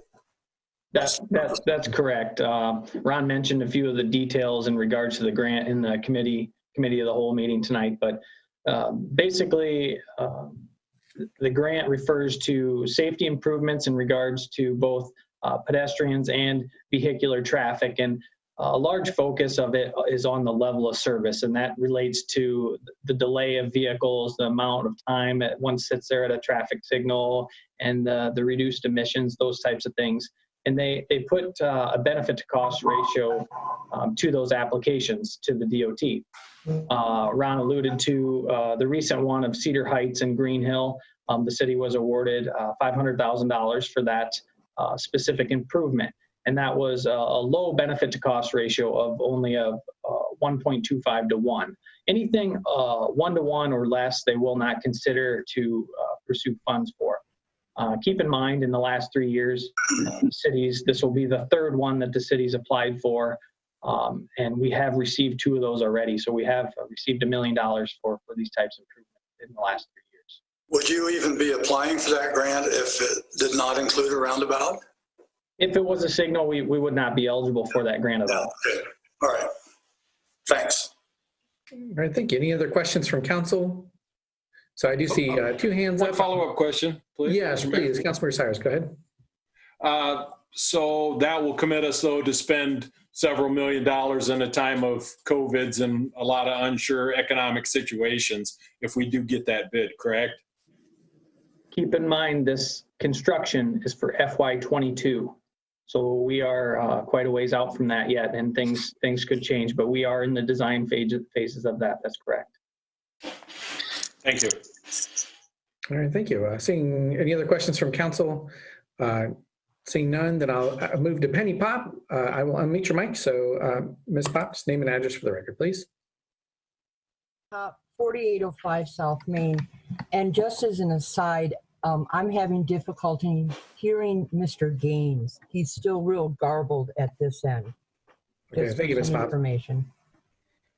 Okay, I have some comments about the TSIP application for the grant of $500,000 for the reconstruction of the Green Hill and Main intersection. In the grant application, the proposed improvements specifically state that a roundabout will be constructed and that the design was approved by City Council. In correspondence with our Director of Community Development dated 1/16/2019, any design of this intersection will need to be approved by Council. The design process is slated for April 2020 through December of 2020. And as of today, our City Council has not approved a specific design for Green Hill in Maine. Public support was also mentioned in the application. It was stated that the roundabouts were the preferred method of intersection control and approved by City Council. Again, referencing the letter dated 1/16/2019, the city will hold public informational meetings to discuss possible designs for this intersection. These meetings are slated for later this year. Now, since these meetings have not yet occurred, the city cannot anticipate public support for or against the design. Now, although the council did vote to adopt the results of the Green Hill Corridor study in January 2019, and not just receive and file the results, the public was assured that each intersection would be debated separately. A signal design was also offered by the consultant, as well as a roundabout. This resolution that you're considering tonight could commit the city to accepting the roundabout design as outlined in the packet. If the city of Cedar Falls is awarded this grant, the monies received could lock into place a design selected and perceived by the public by a grant proposal, not by the public and not by city council. Now, the deadline for this grant is August 15th, and the city may have time to hold public informational meetings and have council actually approve a design. In thinking about this project, I have found that changes to our infrastructures require plans and actions that are taken behind the scenes and well in advance of the project. Now, this grant opportunity could provide additional funding that the city did not rely on in our CIP budget. Now, with possible revenue shortages due to an economic downturn, the funding would certainly be welcome. So what's my point? In isolation, this agenda item seems to indicate that a roundabout at Green Hill and Main is a sure thing. By discussing items such as this, the public, including myself, learn more about the process and how our city works. And thank you for your extended discussion tonight. When the time does come, I hope the city continues to engage the public and listens to the comments, questions, and concerns that the neighborhood has. As I informed council last year, our neighborhood association was evenly split. 50% wanted a roundabout and 50% wanted a signal. Now, the design should follow the needs and flow of the area today and plan for the future of 20, 30 years. Will it be a roundabout or will it be a traffic signal? I hope we all work together to find the best answer. Thank you for your time. Thank you, Ms. Pop. I'll now go to Ms. Saul. So, Ms. Saul, name and address for the record, please. Leanne Saul, 1825 Green Hill Road, Cedar Falls.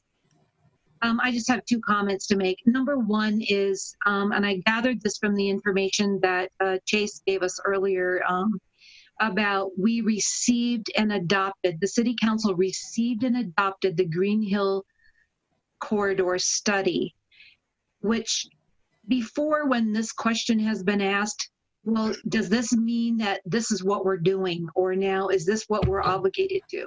We were told, no, we're just receiving and adopting something. Well, this proves to me now that when you receive and adopt a study, you are, in fact, approving that study. And that is a point, I have a problem with that, because we've always been told as a general public, no, we're just receiving the report. But in your own words there, we were told, well, you received and adopted it, so this is what's happening now, okay? Secondly, I have two other questions. What will happen to first responders, fire and police? How are they gonna go west when this road is under construction at that? I have a concern about response times when that intersection is under construction. And then secondly, what happens if there's no stopping the traffic at Green Hill and South Main because of the roundabout, which I understand the need for? What's going to happen at Orchard and Main? They will never be able to turn. So are we planning something for that intersection? Because that's going to become another boondoggle for us there. It's already a problem now. And if the traffic never gets stopped at South Main and Green Hill, how are people going to be able to get off Orchard Drive onto South Main? So those are just two comments. There are three things that I wanted to state. Thank you. Yeah, thank you, Ms. All. So the two questions were about traffic, especially for public safety traffic, setting westbound during construction. I'll open up if staff would like to comment on that item. Sure, I can comment on both Yes, of Director those Schreiber, items, go ahead. Mr. Mayor. The first one about the Green Hill Road traffic study received and adopted in that memo in 2018 from Director Sheets was that the information is used for planning purposes to move forward with design. And if you recall back in March 16th, a design consultant was hired for this intersection, and in their scope of services referenced the design of a roundabout for that intersection. As far as the public safety vehicles, obviously we're too early to tell how the staging will work out, but in all projects, we want to keep all movements of traffic open at all times to allow, whether it's westbound or eastbound or whatever direction it may be, we want to keep the flow of traffic to continue.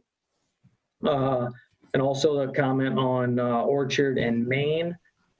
If the traffic isn't stopped due to a roundabout out South Main and Green Hill. Well, we do have a few other intersections in there. If you recall, there's Prairie Parkway that is signalized at that intersection as well. We do understand that there's high peak times at Orchard and Main. Obviously, Sunday is one of those peak times, but we do keep that into consideration and under review, and we'll program any necessary improvements in the future if they do warrant that. Okay, so as I understand, it's like the platoon of cars concept of cars stopped all together and they move together, and that opens up a gap for vehicles to get out of Orchard Drive, either onto Main or off Main onto Orchard. And do I understand right that you're saying that since there will be signalized in other areas on Green Hill Road, that should still platoon the cars a bit, like you still would have gaps? Correct. On both sides of the intersection, you have Round Street and Prairie Parkway on either side of Orchard that will allow some vehicle delay for entering and exiting traffic. Yep. Okay. Thank you. Hey, Mayor, if I could maybe clear up one thing as well. Yes, Mr. Haynes, go ahead, please. So hopefully you can hear me and I'm not sounding garbled. You sound great now. Well, I don't know about that either. But anyway, with regard to receive and adopt, so I think there might be a little misconception about what the language is. So there's times that the council will receive and file a report. That doesn't necessarily give staff direction. And so, but we do receive and file those reports because maybe there's not consensus on the council on which way to move forward. But in a case like this, we actually received and adopted the report, meaning that, hey, this is the direction we're moving forward. There's times where, there is a difference in between receive and file and receive and adopt. Okay. Mr. Mayor? Yes, Councilmember Miller, go ahead. To that point, Mr. Gaines, there's all sorts of variables in there. I mean, I can appreciate the question about transparency, and I don't think the council or the city is trying to manipulate the public in any way, but there's a number of different variables as to why something would be received, filed and adopted or whatnot 2 years ago for a project that isn't planned 5 years from now from a different city council, to any number of things that have to happen with that project before you get to the design point. Or can you clarify that a little bit more? It's a procedural thing to allow for the variables of a different council down the road and whatnot too, isn't it? Well, I think that there's a lot of it that deals with just planning. So we could have looked at the intersection as an individual intersection and said, here's how this intersection will function. But we really truly don't know how that intersection is going to function unless you look at the entire corridor and the other intersections that are moving forward. So when you do a corridor study, you're really looking at turn lanes, you're looking at speeds and accidents and all of those type of intersection geometry. When you actually get into the design, you're getting into the very detailed design of what that intersection will look like. And so that might not be a CIP item. Green Hill Road's a perfect example. we already know there's going to be several different CIP items that that go into each aspect of that intersection. So, because we have Cedar Heights and Green Hill is 1 year. A few years later, we have Maine. So it's for planning purposes and documents and looking at moving forward and planning in the CIP, the financial aspect of it as well. Okay. Thank you. And I'll go back and we see Mr. Skane had his hand up. So I'm going to unmute you, Mr. Skane. And if you'd like your comment, please. Yes. I have spent 5 years studying roundabouts and the effect that those roundabouts have on the city. And I have watched the development of the University Avenue segment. And one of the places that does not have a roundabout, but has an optimized light, or has a light, it's not optimized, is the intersection of Round and University. Now, that intersection was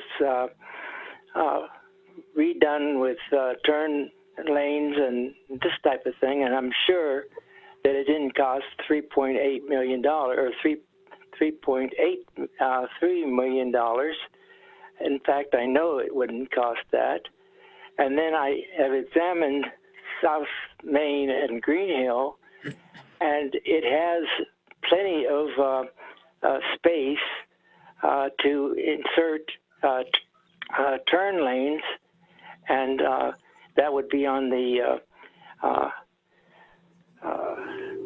north side of it, and then the south side is practically already done. It would only have to have minor changes, and the cost would be probably in the vicinity of $500,000-$600,000 at the most.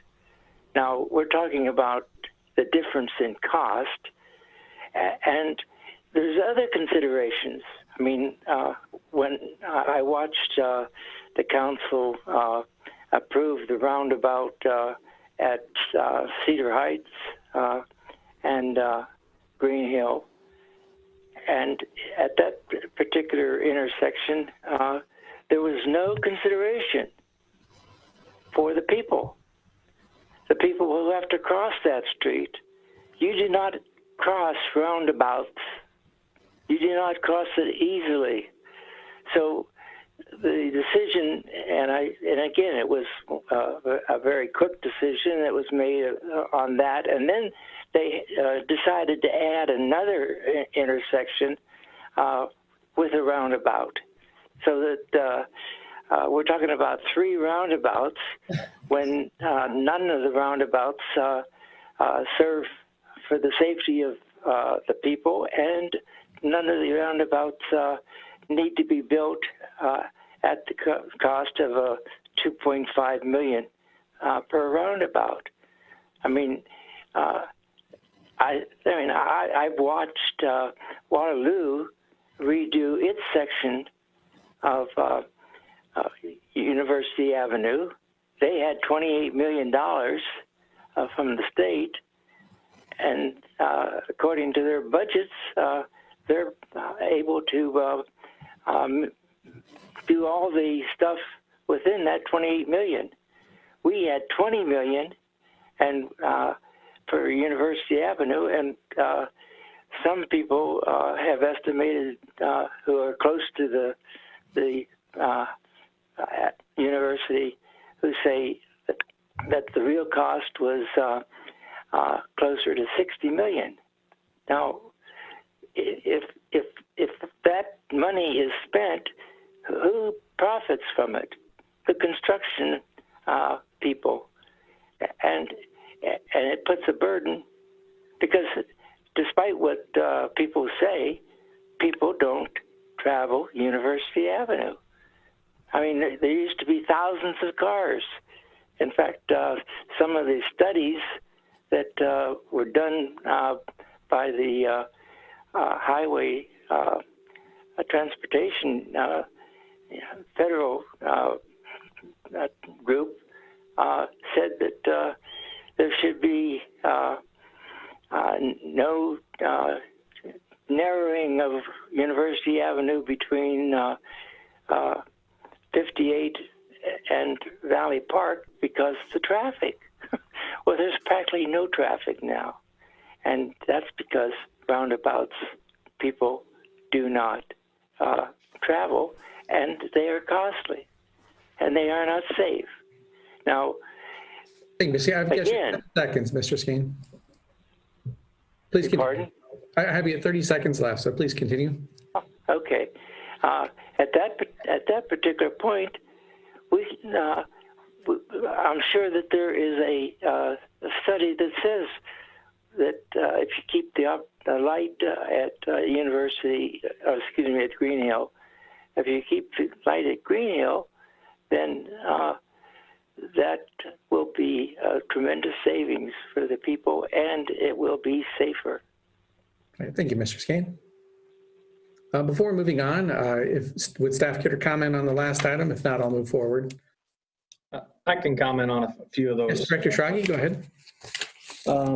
We had some comments on traffic as it relates to University Avenue and traffic counts. Actually, we did a study here about a year ago, when we were finishing up phase 2. So the east end was kind of still under construction, but just for a small portion of reference, actually we had a significant increase in what I would call phase 1 in front of the mall area in Boulder and the dual roundabouts under Highway 58. The existing traffic was 21,000 before construction even started on University Avenue. I believe that was in 2015. And then now the study we did last year showed traffic at 26,000. So an increase of 5,000 vehicles in that general area. So we have seen movement in that corridor as it relates to that. As far as safety concerns, actually roundabouts are more pedestrian safe. You're looking in one direction, you're only crossing either a single or maybe a dual lane. If you have a signalized intersection, you have to cross all lanes, whether that's 4 or 6 lanes.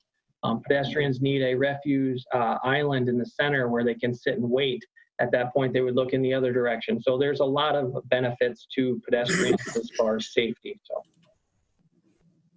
thank you. I see a comment, hand up from Ms. Dunn. So Kelly Dunn, I'll give you right to talk here, and go ahead and give name and address for the record, please.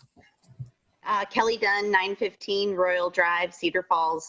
I just kind of want to repeat what Mr. Schrage just said. When folks talk about, first of all, University Avenue, as I've said before, maybe folks remember, I live on Royal Drive, which is right off of University Avenue, and I work on Prairie Parkway. I don't understand anybody's problem with a roundabout. Your commute is so much easier. You don't stop. You're not waiting. I think a lot of times when people think that there's less traffic, it's because the traffic flows so well. So instead of having 30 cars pile up at a stoplight, they don't pile up. They just keep moving. So you don't notice a big onslaught of cars coming. As far as Green Hill and South Main, I can attest that that intersection, particularly if you go, like say I go home to let my dog out at lunch, if I come back down South Main to try to get back to Prairie Parkway, that traffic bottlenecks all the way back to, it's not Orchard, but the street before Orchard, between Green Hill and Orchard. It backs up all the way to there. On a Friday afternoon or after work, the traffic bottles up all the way back almost to Prairie Parkway on Green Hill Road. So a roundabout would stop that traffic from keep that traffic flowing and not have it bottleneck. I will also thank Mr. Schrage for his comments about it being safe to cross. I have 3 kids, a 14-year-old, an 11-year-old, and a 6-year-old. We walk to College Square Mall when it is open to go to the movies, to go to Hy-Vee, to go wherever. And it is much safer to cross a roundabout where you only have to look one way, and at most there's 2 lanes, as opposed to 6 lanes of traffic, which is what we had before on University Avenue. And pray that someone doesn't miss the red light. So that's it. I just want to make sure, as long as we're talking about it, that there are a lot of citizens that appreciate the roundabouts. And I think it would be a travesty to not have a roundabout at Green Hill and South Main. Thank you. Thank you, Ms. Dunn. Any other member of the comment or public wishing to comment tonight on these items? Okay, I see Mr. Salentic. So go ahead, Mr. Salentic. Name and address for the record, please. Your mic's mute, so I just unmuted it for you.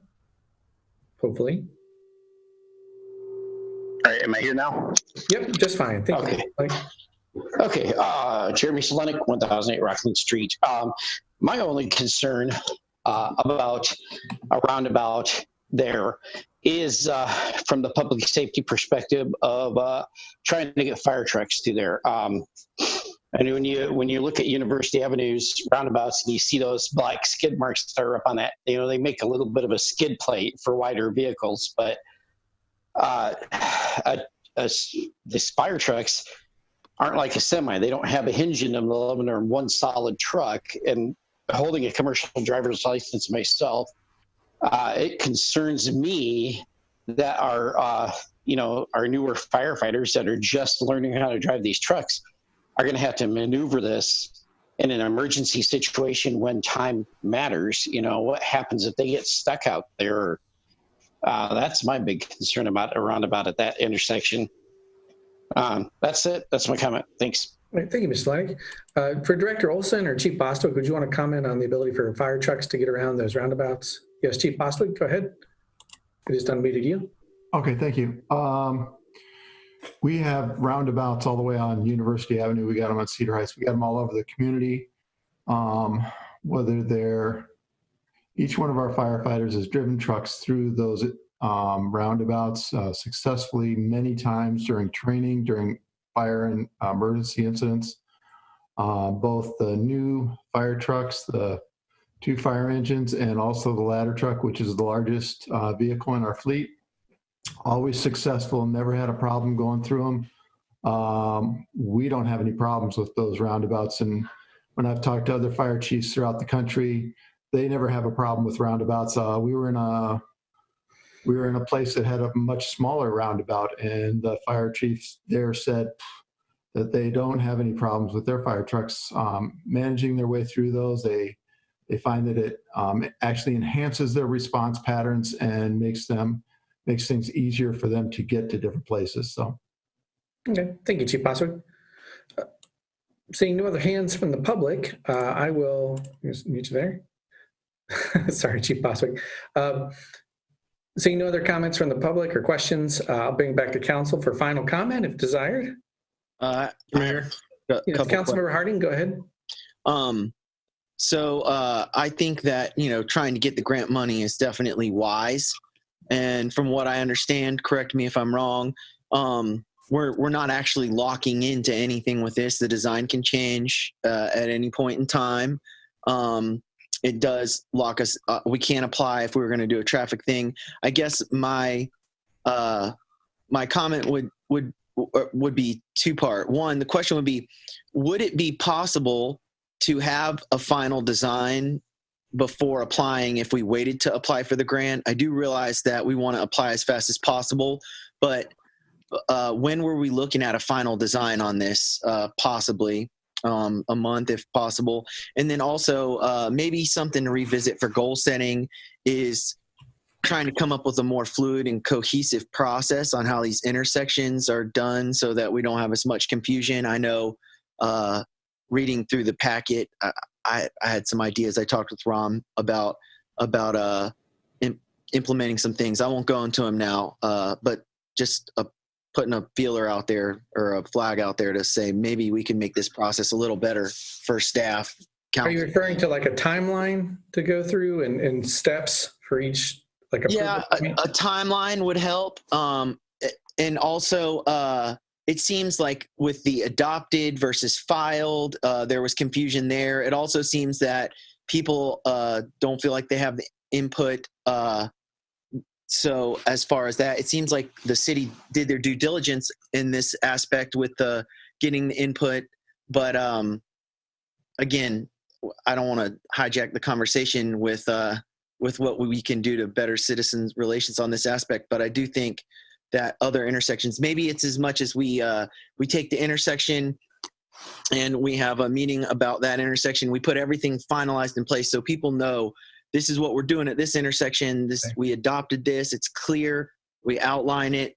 And then when we apply for grants and things, we won't have this many questions. Yeah, so I understand that would be a process item for goal setting then. Yeah, exactly. Any other questions or final? Just the question of when we were expecting the final design, that would pertain to this. Yes, Director Schrage? As it relates to finishing up the design, it would be late this year, early next. In that application, you can see to a potential bid letting of February of 2021 for that. Keep in mind the traffic safety improvement grant, the earlier the submittal, the better candidate you are in the process through the DOT. So that's the reasoning for getting it in. Thank you. Any other final comments? Mr. Mayor? Councilmember Cruz, go ahead. A couple comments and then a question here. I want to say about a year and a half ago or two, with the snow plowing crew, and one of the main streets I wanted to experience was the snow plowing of University Avenue. And the snowplow crew made numerous comments that they really enjoyed and liked roundabouts. They were easier to plow, quicker and safer to plow, and you didn't have the snow dribbled across when you have a signal intersection to crisscross, and they didn't have to backtrack in traffic to try to clear snow on the corners. So I want to throw that comment out as far as safety. And I believe earlier we said that during one of the public sessions, the vote or the comments from the public was 17 in favor and 5 against. And I think that represented the whole corridor study, but it may have been just the Green Hill main intersection. But so my next point is a question for Director Schrage. You mentioned it's a grade F right now, and we would improve it to a grade D with a signal intersection and all the way up to a B. Could you elaborate what components go into the grading system or the grading process to get these letter grades? F is fail in most measurements. So can you elaborate on that a little bit? Sure. The easiest way to think about it is it's like letter grades in school, A being the best. It's all in reference to vehicle delay and how much time the motorist has to sit at the intersection. And A would be less than 10 seconds. And then when you get down to closer to a D and F, we're talking 90 plus seconds. So we're a minute and a half. These vehicles are in line idling with the emissions and everything like that. So that's the level of service and how the grading is referenced. And you are correct that those comments, we had 17 positive comments in regards to roundabouts and 5 negative ones. That was for the whole entire corridor. And as Mr. Gaines said earlier, that, you know, when we're planning for these things, some of these intersections are pretty close together. You know, we have 600 or 1,000 feet are apart. So when you start picking and choosing ones to change, they affect ones that you may just have reconstructed and cause issues down the road. That's the reasoning for looking at the entire corridor as a whole, operational wise. We want it to flow and be consistent through the entire thing.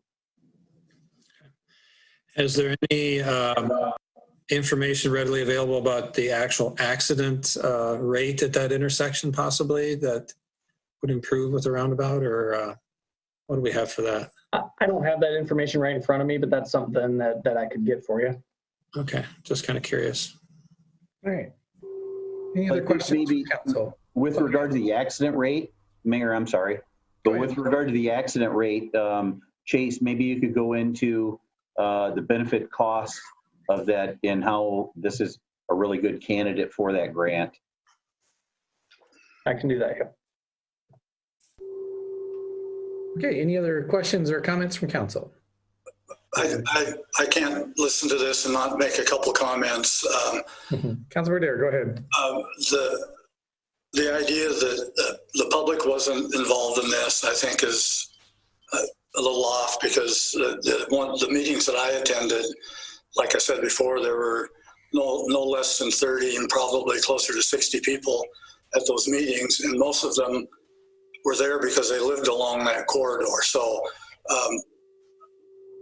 I would have to believe that community involvement is, we've learned through previous discussions about roundabouts how important it is to engage the community. So I don't have a problem with when we get to the final design, sharing it with the neighborhood again, but I think the city's done its due diligence in engaging the public in this. The people that came to that meeting are people who are going to use that road every day. They use it now. And they also use University Avenue, and they've discovered the benefit of what University Avenue offers. But the other thing I want to suggest, and I don't want to scare Stephanie too badly, but one of the things that we did with University Avenue over a painful period of time was to spend a lot of time talking about the benefits of this kind of roadway. We've already heard the safety part of it, which I would hope is pretty important to everybody who called in tonight, whether you like roundabouts or not. They're safer. We also had a lot of data about how when cars aren't sitting 90 seconds in an intersection idling, 15 of them, they're moving on to their destination and they're not burning gas. We've got sustainability issues that we have to look at too.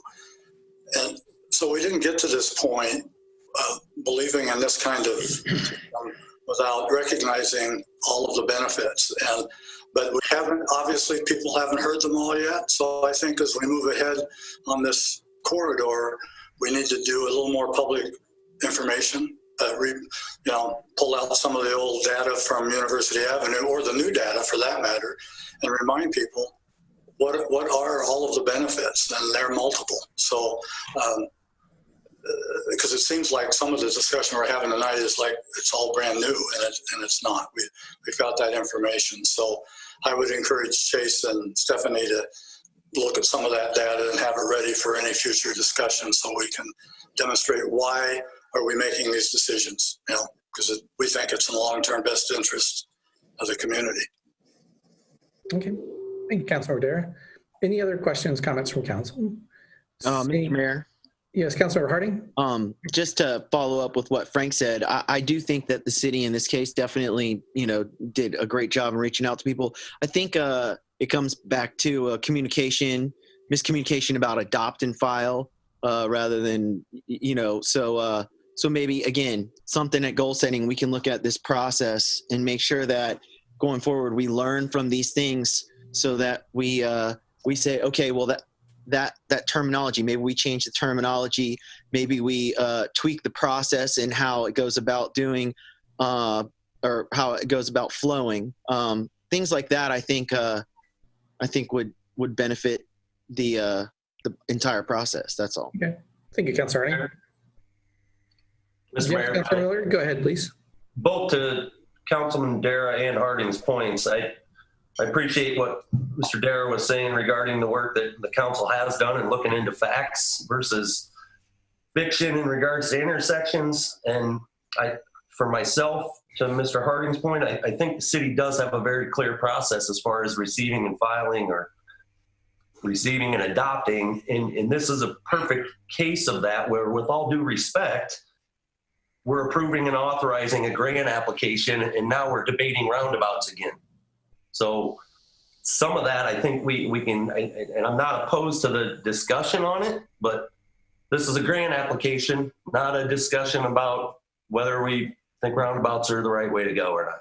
So I agree with Council Member Miller. I'm not trying to make it a debate about whether roundabouts best or not.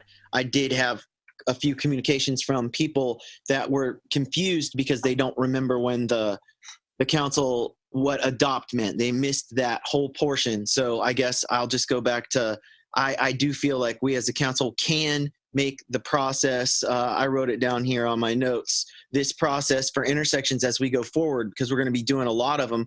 I do think that we can make the process more fluid, more cohesive, and more comprehensive with the process and engage the public in a better way, where we won't have to go back and debate these things. So I appreciate what you said, Councilman Miller.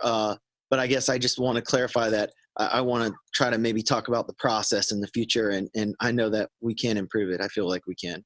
And part of the question, the reason for the dialogue was there was significant question about what this grant application did in terms of locking in or finalizing the plan. And my understanding is it doesn't finalize the plan, but if it's not decided on in any other way by the time that the contract is let, then it's locked. It's basically locked in at that point. So council would need to have that discussion beforehand, and certainly doesn't need to happen more tonight. So that said, yes, Councilmember Miller, go ahead. Just one more point. I believe it was mentioned that we voted on to move forward at hiring a consultant to look at what a roundabout would look like here from a design standpoint. So technically, that point is where the council said, this is the direction we're technically going to go in the hopes of not wasting money. So I get all the conversation here, and I don't want to overcomplicate it, but I do agree that it should be as simple as possible for the public, but not get caught up in debating a roundabout on a grant approval. I get your point on it, but I think I feel like the process is set up well for the baby steps that it takes for this council to make a motion to move something forward, with the uncertainty of there could be a different council coming up next that doesn't approve this. But the whole goal is to take those baby steps to make sure we're spending money wisely. So I feel like we can overcomplicate that too.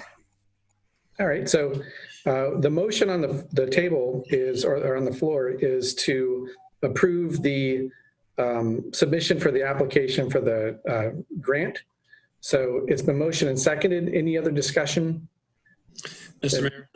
Yes, Councilmember Cruz, please. The only quick comment I was going to state, and Director Schrage mentioned this, the numbers of the traffic count going from 21,000, I believe it was, to 25 or 26,000. And again, I'm going to pull this back, Councilmember Cruz, to the discussion of the grant application. I see Councilmember Miller's point that we could go all night on this. Well, I've allowed the conversation because I feel like it's good to have dialogue, but we're going to run ourselves into the ground, and this will. I was just going to the point of whether we would change this in the future, and the numbers validate in my mind the roundabout is a good method to go, and the public is embracing it and using it. Thank you. So motion and seconded. This requires a roll call vote. Miller. Aye. DeBoer. Aye. Cruz. Aye. Harding. Aye. Dara. Aye. Sires. Nay. Tiber. Aye. 6 voting aye, 1 voting nay, Mr. Mayor. Thank you, Madam Clerk. Next item I had was item 24, which is resolution receiving, filing, and setting May 18th, 2020 as the date of public hearing on the proposed plans, specifications, form of contract, and estimate of cost for the 2020 CDBG sidewalk infill project. Is there a motion to approve? So moved. Second. So motion and second, and any discussion from council?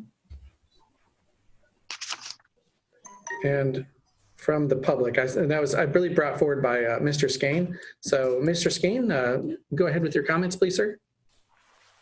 Yes, as stated, there's nothing that we who are part of the public know about this particular project. We don't know how much it costs. We don't know what's being done because there's no explanation. And I think that we need to know those things. Yes, sir. So thank you for the comment. And my understanding is that that information would appear in the next council packet, correct? From Mr. Skane or Mr. Gaines? That's correct, Mayor. What you're voting on or considering right now is just setting a public hearing. Okay. So the date itself. All right, thank you. So it's been motioned and seconded. Any other comments from council? And I'll note too, I have a comment from the public from Andy, who was up during our discussion last time. Andy, did you want to speak on this item? No, sorry, Rob. I just wanted to agree with Councilman Dara. I live in the neighborhood, and thank you. I thought all his points were excellent. Thank you. Thanks, sir. Okay, so let me just lower that hand for some admin here. Here. Okay, so any other comments or questions from council? Then this requires a roll call vote. Miller, Aye. DeBoer. Aye. Cruz, Aye. Harding, Aye. Dara, Aye. Sires, Aye. Tiber. Aye. All voting aye, Mr. Mayor. Thank you, Madam Clerk. Item 29 is the resolution setting May 18th, 2020 as the date of a public hearing on authorization of a loan agreement and the proposed issuance not to exceed 2.8 million general obligation capital loan notes for essential corporate purposes. Is there a motion to approve? Move to approve. Okay, it's been motioned and Just a seconded. point of order, Mayor. That's Yes, go ahead, Mr. Miller, please. Number 26, not number 29. Oh, excuse me. Yes, number 26. Thank you, Councilmember Veller. So that was 26 we were discussing. Was that, did we get a second? Second. Motion and seconded by Miller. And anyone from the council wishing to speak on the item? And from the public, I have Mr. Skane. So go ahead, Mr. Skane. Yes, even though this is a proposal for the future, isn't there any information as to what this general obligation money would be used for? Thank you, sir. So at this time, again, as we mentioned in the last item, the information would appear in the next council packet rather than this one. So, Mr. Gaines, would you have anything to add to that? Okay, so it's been motioned and seconded. All in favor? Oh, we need a roll call. Oh, okay, so this requires a roll call vote. Miller, Aye. DeBoer. Aye. Cruz, Aye. Harding, Aye. Dara, Aye. Sires, Aye. Tiber. Aye. All voting aye, Mr. Mayor. Thank you, Madam Clerk. Item 27 is a resolution setting May 18th, 2020 as the date of a public hearing for proposed adoption of the multi-jurisdictional hazard mitigation plan for Blackhawk County. Is there a motion to approve? So moved. A motion and seconded, and open it for council discussion. Mr. Tiber, did you have a question or comment on that? Yeah, I had an exchange with Director Sheets about the status of this plan, and it's a good plan, and it started to reflect certain aspects of global pandemics too, so that's good. But in her note, she did mention that we're contacting, or Intercog on our behalf is contacting FEMA. So I didn't know if the intent on Intercog was to amend the plan and delay it, or if this is just moving forward as is. Sure. Right now, we're talking about setting the public hearing, so we would be holding the public hearing for the plan at our next council meeting. In that time here, I hope to hear from Intercog about the process for amending the plan. Blackhawk County has adopted the plan, and it's also been submitted to FEMA for their review and approval. So, right, we need to get some clarification on the process if we were to want to add more than what's in there already about a little bit of speaking to pandemics. Okay, thank you. Okay, any comments from the public? Seeing none, this requires a roll call vote. Miller, Aye. DeBoer. Aye. Cruz, Aye. Harding, Aye. Dara, Aye. Sires, Aye. Tiber. Aye. All voting aye, Mr. Mayor. Thank you, Madam Clerk. For the next item, as a motion, or I'll need a motion to approve bills and payroll. So moved. Second. The motion and seconded, and this requires a roll call vote. Miller, Aye. DeBoer. Aye. Cruz, Aye. Harding, Aye. Dara, Aye. Sires, Aye. Tiber. Aye. All voting aye, Mr. Mayor. All right, thank you. Next, are there any council referrals tonight? Yeah, I wanted to bring up something. I've been talking with multiple members of the community that have contacted me, especially during the COVID time, about. So I have to ask Councilmember Harding, I would need a motion forward before we can discuss the item. I wanted to make a motion forward to bring back the ordinance or bring to the committee of the whole, relooking at the ordinance for backyard chickens. Okay, it's been motioned. Is there a second on this item? I second that. Councilmember Cruz seconds. Open it up for discussion from, well, at this point, we can only discuss bringing, Mr. Rogers, is that correct? We can only discuss bringing forward the item. We can't discuss the merits of the item itself, correct? Yeah, the motion's to refer it, so that's the only matter we can take up is the referral. So is there discussion on whether or not to bring this forward for referral before we take it to a vote? Absolutely. Okay, so I'll ask that to council. Mr. Mayor? Yes, Councilmember DeBerg, go ahead, please. Are we no longer going to have written communication in our file or in our packet regarding referrals so that we have an opportunity to consider that? So, yeah, that's been the standard practice. It's not in the council rules. It's just been a general agreement. So I do believe that there's value in that, of having some data to bring forward to council so that it can be decided beforehand or even thought about beforehand rather than just springing it onto council. So it's for council, I'll open it up for discussion. Is that something you want us, that we do want to adhere to and not allow this item tonight? Mr. Mayor, I could comment. When it's a gentleman's agreement. Yes, Councilmember Cruz. I believe some of the comments in the beginning 2 years ago or so when I started, it was said that we want to have a wide latitude on topics brought forward under a referral and allow them to generally go forward in that regard. Okay, I remember that discussion. So I will allow it to go forward. It really is up to council to self-police on this. Because it's not in the council rules specifying that it has to be brought into council ahead of time. I would certainly say if we feel strongly enough about it, then we should put that into the council rules. So I'm going to allow it unless council overrides with the majority. Does anyone, would I do that, Mr. Rogers, through a request for the majority override? Someone would have to make a motion to overrule what you've stated. Okay, so is there a motion to require this presentation to be brought forward ahead of time in a council packet? Seeing none, then I will bring it to go forward. So it's been motioned and seconded can you repeat that, Mr. Harding, to bring it to a committee of the whole? Yeah, I just wanted to bring back I've had a number of residents contact me, but I wanted to bring back the backyard chicken ordinance to committee of the whole. Okay. So it's been motioned and seconded. I'll open up for other discussion of the merits of bringing this or just of bringing this forward. Mr. Mayor, yes, Councilmember Cruz.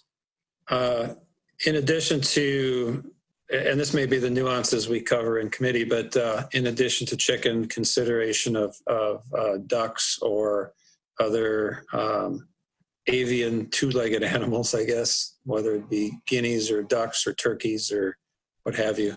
And then, of course, the number of those birds would be discussed. Okay, and we also have to keep in mind the limits of time available for city staff to work on projects. So it sounds like from the last time the council discussed this, I think there was a chicken or a duck provision. You start opening it up, it's going to take much additional research. So as you vote on whether to bring this forward to committee of the whole, keep in mind staff time on this. I do think, Mr. Mayor, that there was quite a bit of discussion and information brought forward as to what other cities had for numbers of birds and that sort of thing. So I don't know that there'd be a lot more input needed, but just discussion with council. All right, thank you. So it's been motion and seconded. Any other discussion? Then this will be a voice vote. All in favor, say aye. Aye. Aye. Opposed? No. Yes, I saw one no and the rest ayes. Is that correct? Any raise your hand if you were a no. I can't wait. Okay, sorry. And I saw no others. So just, it looks like 6-1, Madam Clerk. Thank you. And so this will go for referral or to committee of the whole. And any other referrals? Mr. Mayor? Yes, Councilmember Sires. I'd just like to make a referral that on May 18th, we look into opening up the council meeting where we can sit 6 feet apart. The mayor, the governor thinks she can open up part of the state on the 15th. Sorry, are you making a motion then? Yes, I am. And what's the motion, please? The motion is to open up council meetings. I'd like to discuss that. That's the referral. Open up council meetings. And we're not virtual. We're actually at the council chambers. Okay, so it's been motioned to bring council, well, we can only refer. Right. Is that right, Mr. Rogers? So we can't actually make that decision tonight. We can only refer to committee or staff to explore it. Is that correct? So it'd have to be an agenda item for next time. Okay. Yeah, because we can't make a decision on a new item. Right. Well, Ms. Councilmember DeBerg, go ahead, please. well, I don't know that we necessarily have to make a referral. I think Mr. Sires is simply saying that he'd like to get back to getting in the council chambers, and I certainly agree with that. I've heard about a third of what's been said tonight because I apparently have a network bandwidth which is low, and so it cuts out your voices constantly. Been trying to listen to it on channel 15 and yet follow along on the computer here, and there's a time lag between. I do think that it would be a lot better in the council chambers if there's a way to work it out. Okay, so Councilmember Sires, would you be willing to withdraw the motion and then do something that we decide on? Was I going to get a second out of Susan? Well, I would certainly second it, but I don't think that would just to make it a referral then to the next council meeting. And I'd rather get into the council chambers instead of another Zoom meeting. I would too, if that's possible. Absolutely. That'd be much better. Wouldn't it be a council update? Well, there wouldn't be, sure. That's probably a better place for it. That's a good point, Mr. Cruz. So I'll leave it to Mr. Sires, Councilmember Sires, if you'd like to keep the motion up, or we'll just discuss it in updates. And we can discuss it in updates. That would be fine. I'll withdraw my motion. Thank you. Thank you, sir. So any other referrals? Okay, seeing none, then that does bring us into council updates, and that can be a request from Councilmember Sires. You've already stated that you'd like to see the council meetings held back in the council chambers with social distancing between. Anything you'd want to add to that? No, that pretty much covers it. I'd like to see us get back to a little normalcy. I think that'd be good for everyone. Okay, thank you very much. Mr. Mayor, can I comment to that or question? Yes, Councilmember Cruz, go ahead. How would we incorporate the public? Because as we sit now on my computer screen, I can see or hear each individual person. Would we then broadcast on the monitors overhead what we see now on our laptop, I'm assuming? How would the logistics of that work? I could comment on that as one of the Zoom guys. We can do it from the council chambers, have channel 15 broadcast us as a group like we normally do. And then for the public, rather than being in the council chambers, we could have them on a monitor where they're either showing their video like we do here, or else just the phone. And then it would be up to either me or a facilitator to unmute people and have them comment into the chambers that way. So it is definitely possible. Okay. Yes, Councilmember Tiber, go ahead. Yeah. Mr. Mayor, I would definitely implore you and staff to investigate making that possible, because I agree with all the other council members that have spoken up on this so far. Being in person does create a more intimate and I think meaningful meeting experience. However, we don't want to take away from those that want to mind, very, I guess, definitive social distancing. The best part of the Zoom meeting is it does allow people from non-council locations to actually participate in the meeting. So I'd say, as much as possible, let's try to maintain that, but also let's try to seek some normalcy too. Mm-hmm. And there may be some city staff members or members of council who wish to remain in Zoom land rather than in the council chambers, and we would account for that as well. Exactly. In fact, I would recommend that. Mm-hmm. Yeah. Okay, thank you. I have a question, Mr. Mayor. Yes, Councilmember Harding, go ahead. How would that, I guess we would have to take into consideration, what if there are more proclamations from the governor going forward that can, make it where it's still limited in our area? Do we have, where are we at right now, I guess I would say with that? I know that things are essential, certain things are essential, but what would the ruling by the governor be on us getting together at a meeting? And it looks like there's 24 panelists, or so 24 of us. Is that technically allowed right now? And it still may not be on the 18th. If it isn't, could someone in staff clarify that for me? Mr. Gaines, do you have an answer for that one? I don't know it offhand what if that would be allowed or what the restrictions would be. I don't think so. I don't have the answer. But one of the things that we talked about with regard to getting everybody back in the council chambers is during the council meeting, maybe have council members sit every other chair up in the dais, and all staff would spread out in the public seat. And all staff, so we could still do that.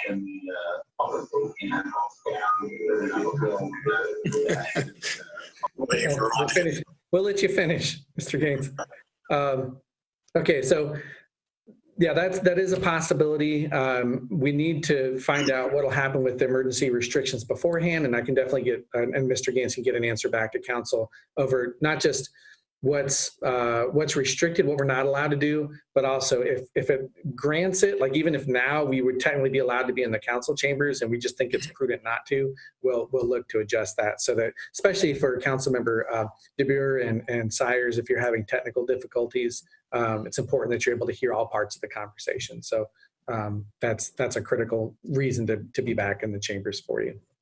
So, Mr. Mayor. Yes, Councilmember Sires. No, I'm good. It was only that 10 minutes that I missed out. That was last council meeting, but I'm fine other than that. But I do want to get us back to normalcy, and I think that's one way to get started. I think everybody's pretty agreeable. Thank you. Thank you, Councilmember Sires. Yes, Councilmember Miller, go ahead. Just to that point, I just want to make a comment. I'm not overly eager to rush back into this, especially when all of our other policies citywide are saying our buildings are closed, our employees are going to work at home wherever they can. So, yeah. I hope staff looks at all the different options, and if Councilwoman DeBure and Sires want to meet at council chambers for better reception or for whatever that may be, then I'm all for that. But at the same time, no matter how we look at it, there's still going to be complications to this, and I want to get back to business as usual, just like everybody else. But I also don't want to rush this just for the sake of rushing it. I mean, with these Zoom meetings, maybe they're not ideal, but they are working. Public has an opportunity to comment, and I guess if somebody needs something different, let's look at what we can do to set them up at City Hall to make sure that they have the opportunity to hear everybody at a minimum, but while also keeping staff safe as they're providing. Absolutely. Yeah. I mean, we still don't have all the answers, and why I don't want to be an alarmist about this. All 24 of us coming down with something because we're sitting in council chambers isn't all that appealing either. So you'll still see me in my mayor's office. I'll still be at home. I'll still stay at home. I would agree with Councilman Miller. I definitely want to get back to in person. I'm an in-person kind of guy. But I would, I don't want to rush it either. Definitely important for everybody to stay as healthy as possible, and we still don't have all the numbers and info. But I think it would be awesome if staff would possibly look into the possibility now, so as we learn more information and realize when it's safer to do that, we kind of have a plan set in action. Okay. Great. Thank you. Any other council updates? I wanted to go ahead. Sorry. I agree. Together is better, but I think we need to provide leadership, demonstrate but that we need to be role models for the public. And I'm scared enough. I hate going to Hy-Vee and not seeing people wearing masks. I think we need to err on the side of caution with this and demonstrate we understand the importance of it and demonstrate to our public that we're taking it seriously. And I say that partly because, if you don't mind, related to this, I've got a question for Jeff Olson. I got an email earlier in the week from a resident who was pretty upset, and he witnessed a Cedar Falls police officer giving a person a ticket for speeding or some such thing, and they were right by their door of their car, and they did not wear a mask. And I'm just kind of wondering, what are we doing with our staff with the current? How are we directing our staff to interact with the public in those situations? Does that make sense, Jeff, today? Yeah. I received the same notice from that individual, and that was actually an automobile accident that an officer was investigating. So what we have done is we have issued various degrees of personal protective equipment to our officers.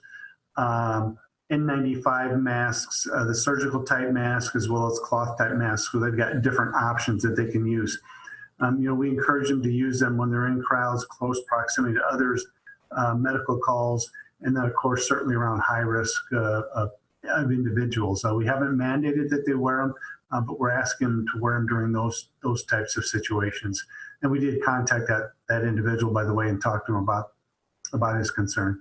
Has there been any discussion about mandating it? I'm just asking. Yeah, we actually have had those discussions about whether we should mandate it, when we should, or if we should mandate it just at certain locations and that kind of thing. But at this point in time, what we're doing is highly recommended they wear them during certain scenarios. Okay. Thanks, Jeff. I'm sorry to change the topic. But...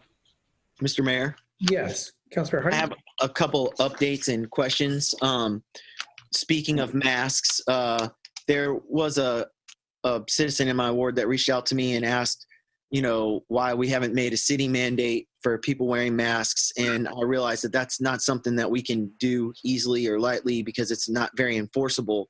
I just wanted to mention that I definitely would like to see more people wearing masks in the stores, but that I feel that it would be something that the people should band together and the stores would have to enforce, and that it's not something that the city can step into right now. And I just want to mention that. I had two questions for staff. One is about Sturgis Falls. Is that still on? Has there been talks about what we're doing about that? Because it is coming up, and I don't know if we've had communication with the Sturgis Falls people, but that's a pretty large festival coming up, and with a lot of things being canceled, I just wondered if we had an update about that. Mayor, I can address that if you'd like me to. Yes, Director Rodenbeck, please. So I attend their board meetings every month, and they're actually having a board meeting this Wednesday. So we'll probably know a lot more after this Wednesday. But last month they had discussion about whether to cancel for the year. I think just that unknown, end of June is going to be a tough date, and it was hard to plan. So I think right now, their debate is probably whether they're going to cancel, or they are investigating maybe doing a condensed version at the end of August. And so they've been working with the city about looking at, is the Gateway Park already rented? And we had them submit a permit application just so we could kind of get a feel for what they were asking. So city staff is already working with them, talking to them about that possibility. And my assumption is this Wednesday at their board meeting, they'll make that final determination. Great. I appreciate the information. Thanks, Jen. Thanks, Jen. Hope they do it. And if there's no other city council updates. Mr. Mayor? Yes, go ahead, Councilor Cruz. I have a question. Where are we at with the College Hill visioning process? Considerations need to be made with the campus life altering dramatically, and when will it get back to normal? All right, thank you. And that will be part of staff updates. So is there anything else? And that's a good question. But is there anything else that's the council update to the city or to the staff? Okay, so that will lead us into the staff updates. So Mr. Gaines had some information for us on COVID-19, and that would include also the visioning project. Mr. Gaines? So, Mr. Mayor, I'll be very brief tonight with regard to a COVID-19 update.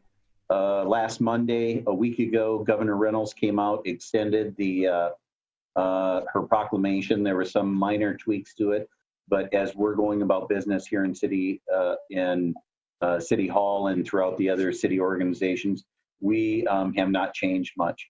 One of the things that we are trying to do now is come up with, for lack of a better term, a reentry plan or a restart-up plan. And really what that means is as restrictions lift on us here in the city, how are we going to move forward? And some of it's really going to determine what those restrictions are and how quickly or slowly those restrictions will lift. So for instance, some of the difficult things that we're trying to figure out is in our rec programs, in our camps, Hearst Center, how are we going to open those facilities back up? Is it going to be limited to 10 people? The pool opening is another thing that we're looking at. The CDC is looking at coming out with guidelines with regards to pools. So we're still in a little bit of a holding pattern, but we will be bringing some of those plans together, and then I'll be sending them out to the council for updates. Okay, any questions on that? Well, the visioning plan also, some of those items that we have in the queue have been pushed back. That's mainly due to the travel issues for the consultants of getting in. Mr. Gaines, do I understand right that at least the College Hill visiting project is planned to kick up again in the fall? That's what we have right now for a tentative plan. Some of that's going to depend on everything with regard to, can our consultants travel again? One of the things folks don't realize a lot is consultants, architects, engineers, lawyers, some of those folks that we use, their internal businesses have put restrictions on them that they themselves cannot travel. So if we wanted to have a meeting with some of our attorneys from Des Moines, they cannot travel, or most of them are working from home. So there's a number of complications that way. Stephanie could probably update you a little bit more, but really what we're looking at doing is starting that, pushing that back till the fall, waiting till the students are available to kick that visioning plan up again. Yeah, unfortunately, with the downtown visioning project and some of the ordinances and changes from those, that's still in process because they don't need additional time with us right now. They're actually going through and doing the authoring of the new ordinances. So that doesn't impact our schedule too much, right? So I see a nod from Ron. So yes, that's absolutely correct, Mayor. Okay, thank you. Questions about COVID response from council? Okay, seeing none. Then the next item that we would have after public forum is executive session. Executive session to discuss collective bargaining per Iowa Code Section 2017-3 following public forum. Is there a motion to approve that executive session? So move. Second. So motion and seconded, and this requires a roll call vote. Miller? Aye. DeBoer? Aye. Cruz? Aye. Harding? Aye. Dara? Aye. Sires? Aye. Tiber? Aye. All voting aye, Mr. Mayor. Thank you, Madam Clerk. So with that, that brings us over to public forum. And speakers will have up to one opportunity of up to 5 minutes to speak on topics germane to city business. I see some hands going up from the public. So Ms. Saul, I'll unmute you and give name and address for the record, please. Leanne Saul, 1825 Green Hill Road. Thank you. One thing I wanted to clarify when I was asking about Orchard Drive in South Main, it's not the one by the church. It's the one by Trinity, down where it's the T intersection. That is the intersection I am also concerned about. And then secondly, I was not able to raise my hand during the budget time. I don't know why I couldn't find my raise my hand button, but I had a couple of questions on why we needed to amend the budget for the public safety department by $746,000. And I see in the notes it says that we have to raise them for public safety wages transfer to cover fire shifts while still paying firefighters and additional wages for severance wages. I just found that note. So what you're saying is we had to adjust the budget because we need to pay for more PSOs doing firework while we're still paying the firefighters that have been laid off. Is that correct? Just wanted to make a note about that. Okay. And did you have another question or comment? No, thank you. Thank you very much. So Mr. Gaines, apparently a technical issue with being able to ask that during the budget process. Do we have any statement or even from public safety about that? I think I'll let Director Olson address that. Okay. He's got some notes ready for that. All right, thank you. Director Olson? Yeah, certainly. Yeah, so we actually had a couple of categories in which our expenditures exceeded our budgeted amounts. And one of those was the severance package. That was a $200,000 package. And that package comes out of this fiscal year's budget, which wasn't obviously budgeted for. We also had a $200,000 retirement fund adjustment to make. And this rate is set by the state, and we can't control that. It's hard to predict what they're going to do year by year. Our budget is typically approved before we figure out what that wage is going to be for the next year. We had a health insurance premiums increase of $96,000, which we weren't privy to about a year and a half ago when we put the budget together. And then we had an overtime expense too of $256,000. And that was a result of sick leave used by the firefighters, and that their contract also allows for them to take time off, vacation time and such, even when we're at or below our staffing minimum. So those are our reasons for some of our expenditures. Okay, thank you, Director Olson. For next speaker, I have Mr. Skane. And I'll unmute you now. So, Mr. Skane, go ahead, please, sir. Yes, I have several things that I'm concerned about. One is that there seems to be no reason for the council to approve things like those roundabouts, because I've watched the procedure, and by filing for that $500,000, you're locking into a roundabout.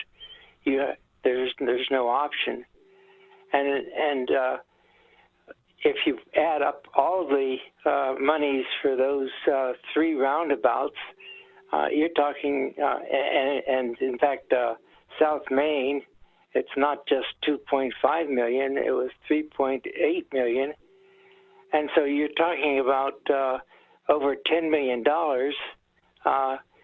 just for the 3 roundabouts, when it's been proved that you could do a whole mile of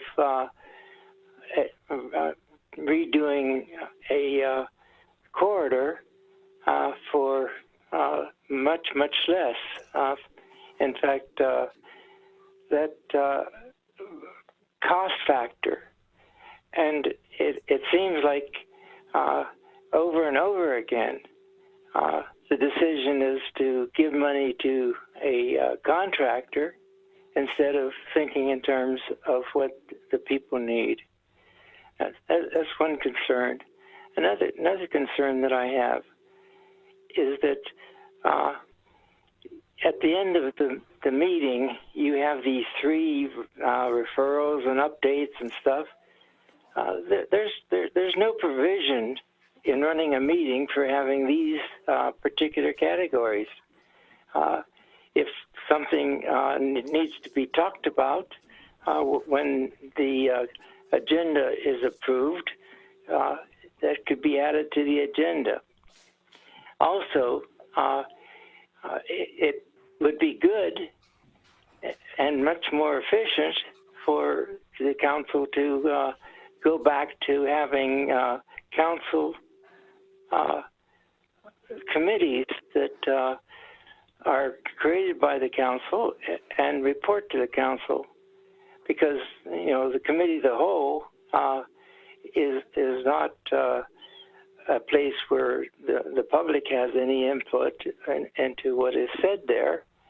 And it seems to me that even your hearings that you have shouldn't be on the council's agenda. They should be done in committees.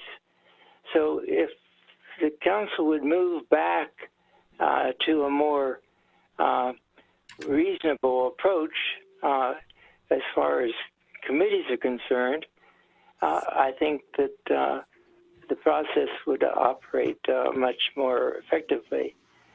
And the third item is this whole business about bills and payroll.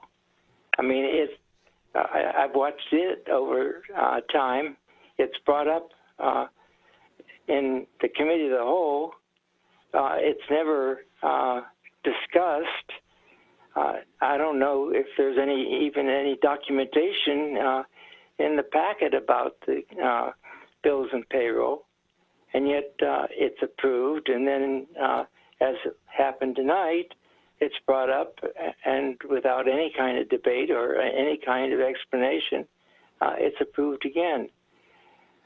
It would be helpful to the public to know more, and the approach that has been taken thus far is that the public doesn't need to know.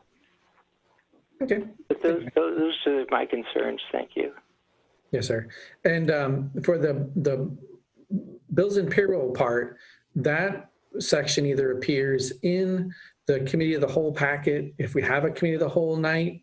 If we don't do committee of the whole, then it appears in the council packet itself. It's right at the very end. A lot of pages involved in that. So it is quite a bit of reading to go through if you're interested. Would staff care to comment on any other items? Okay, so I'll open up last time for public comment, and seeing none, then I'll move us to executive session. Since we've already approved that, Mr. Rogers, do I need to gain approval to do that, or do we just do that? We just moved to executive session. Okay, so we'll stay in the same room. I'm going to move us to executive session, and I'll remove the folks who aren't our usual attenders in executive session. So thank you very much for joining us tonight from the public, and I'll ask for an end of broadcast. Thank you.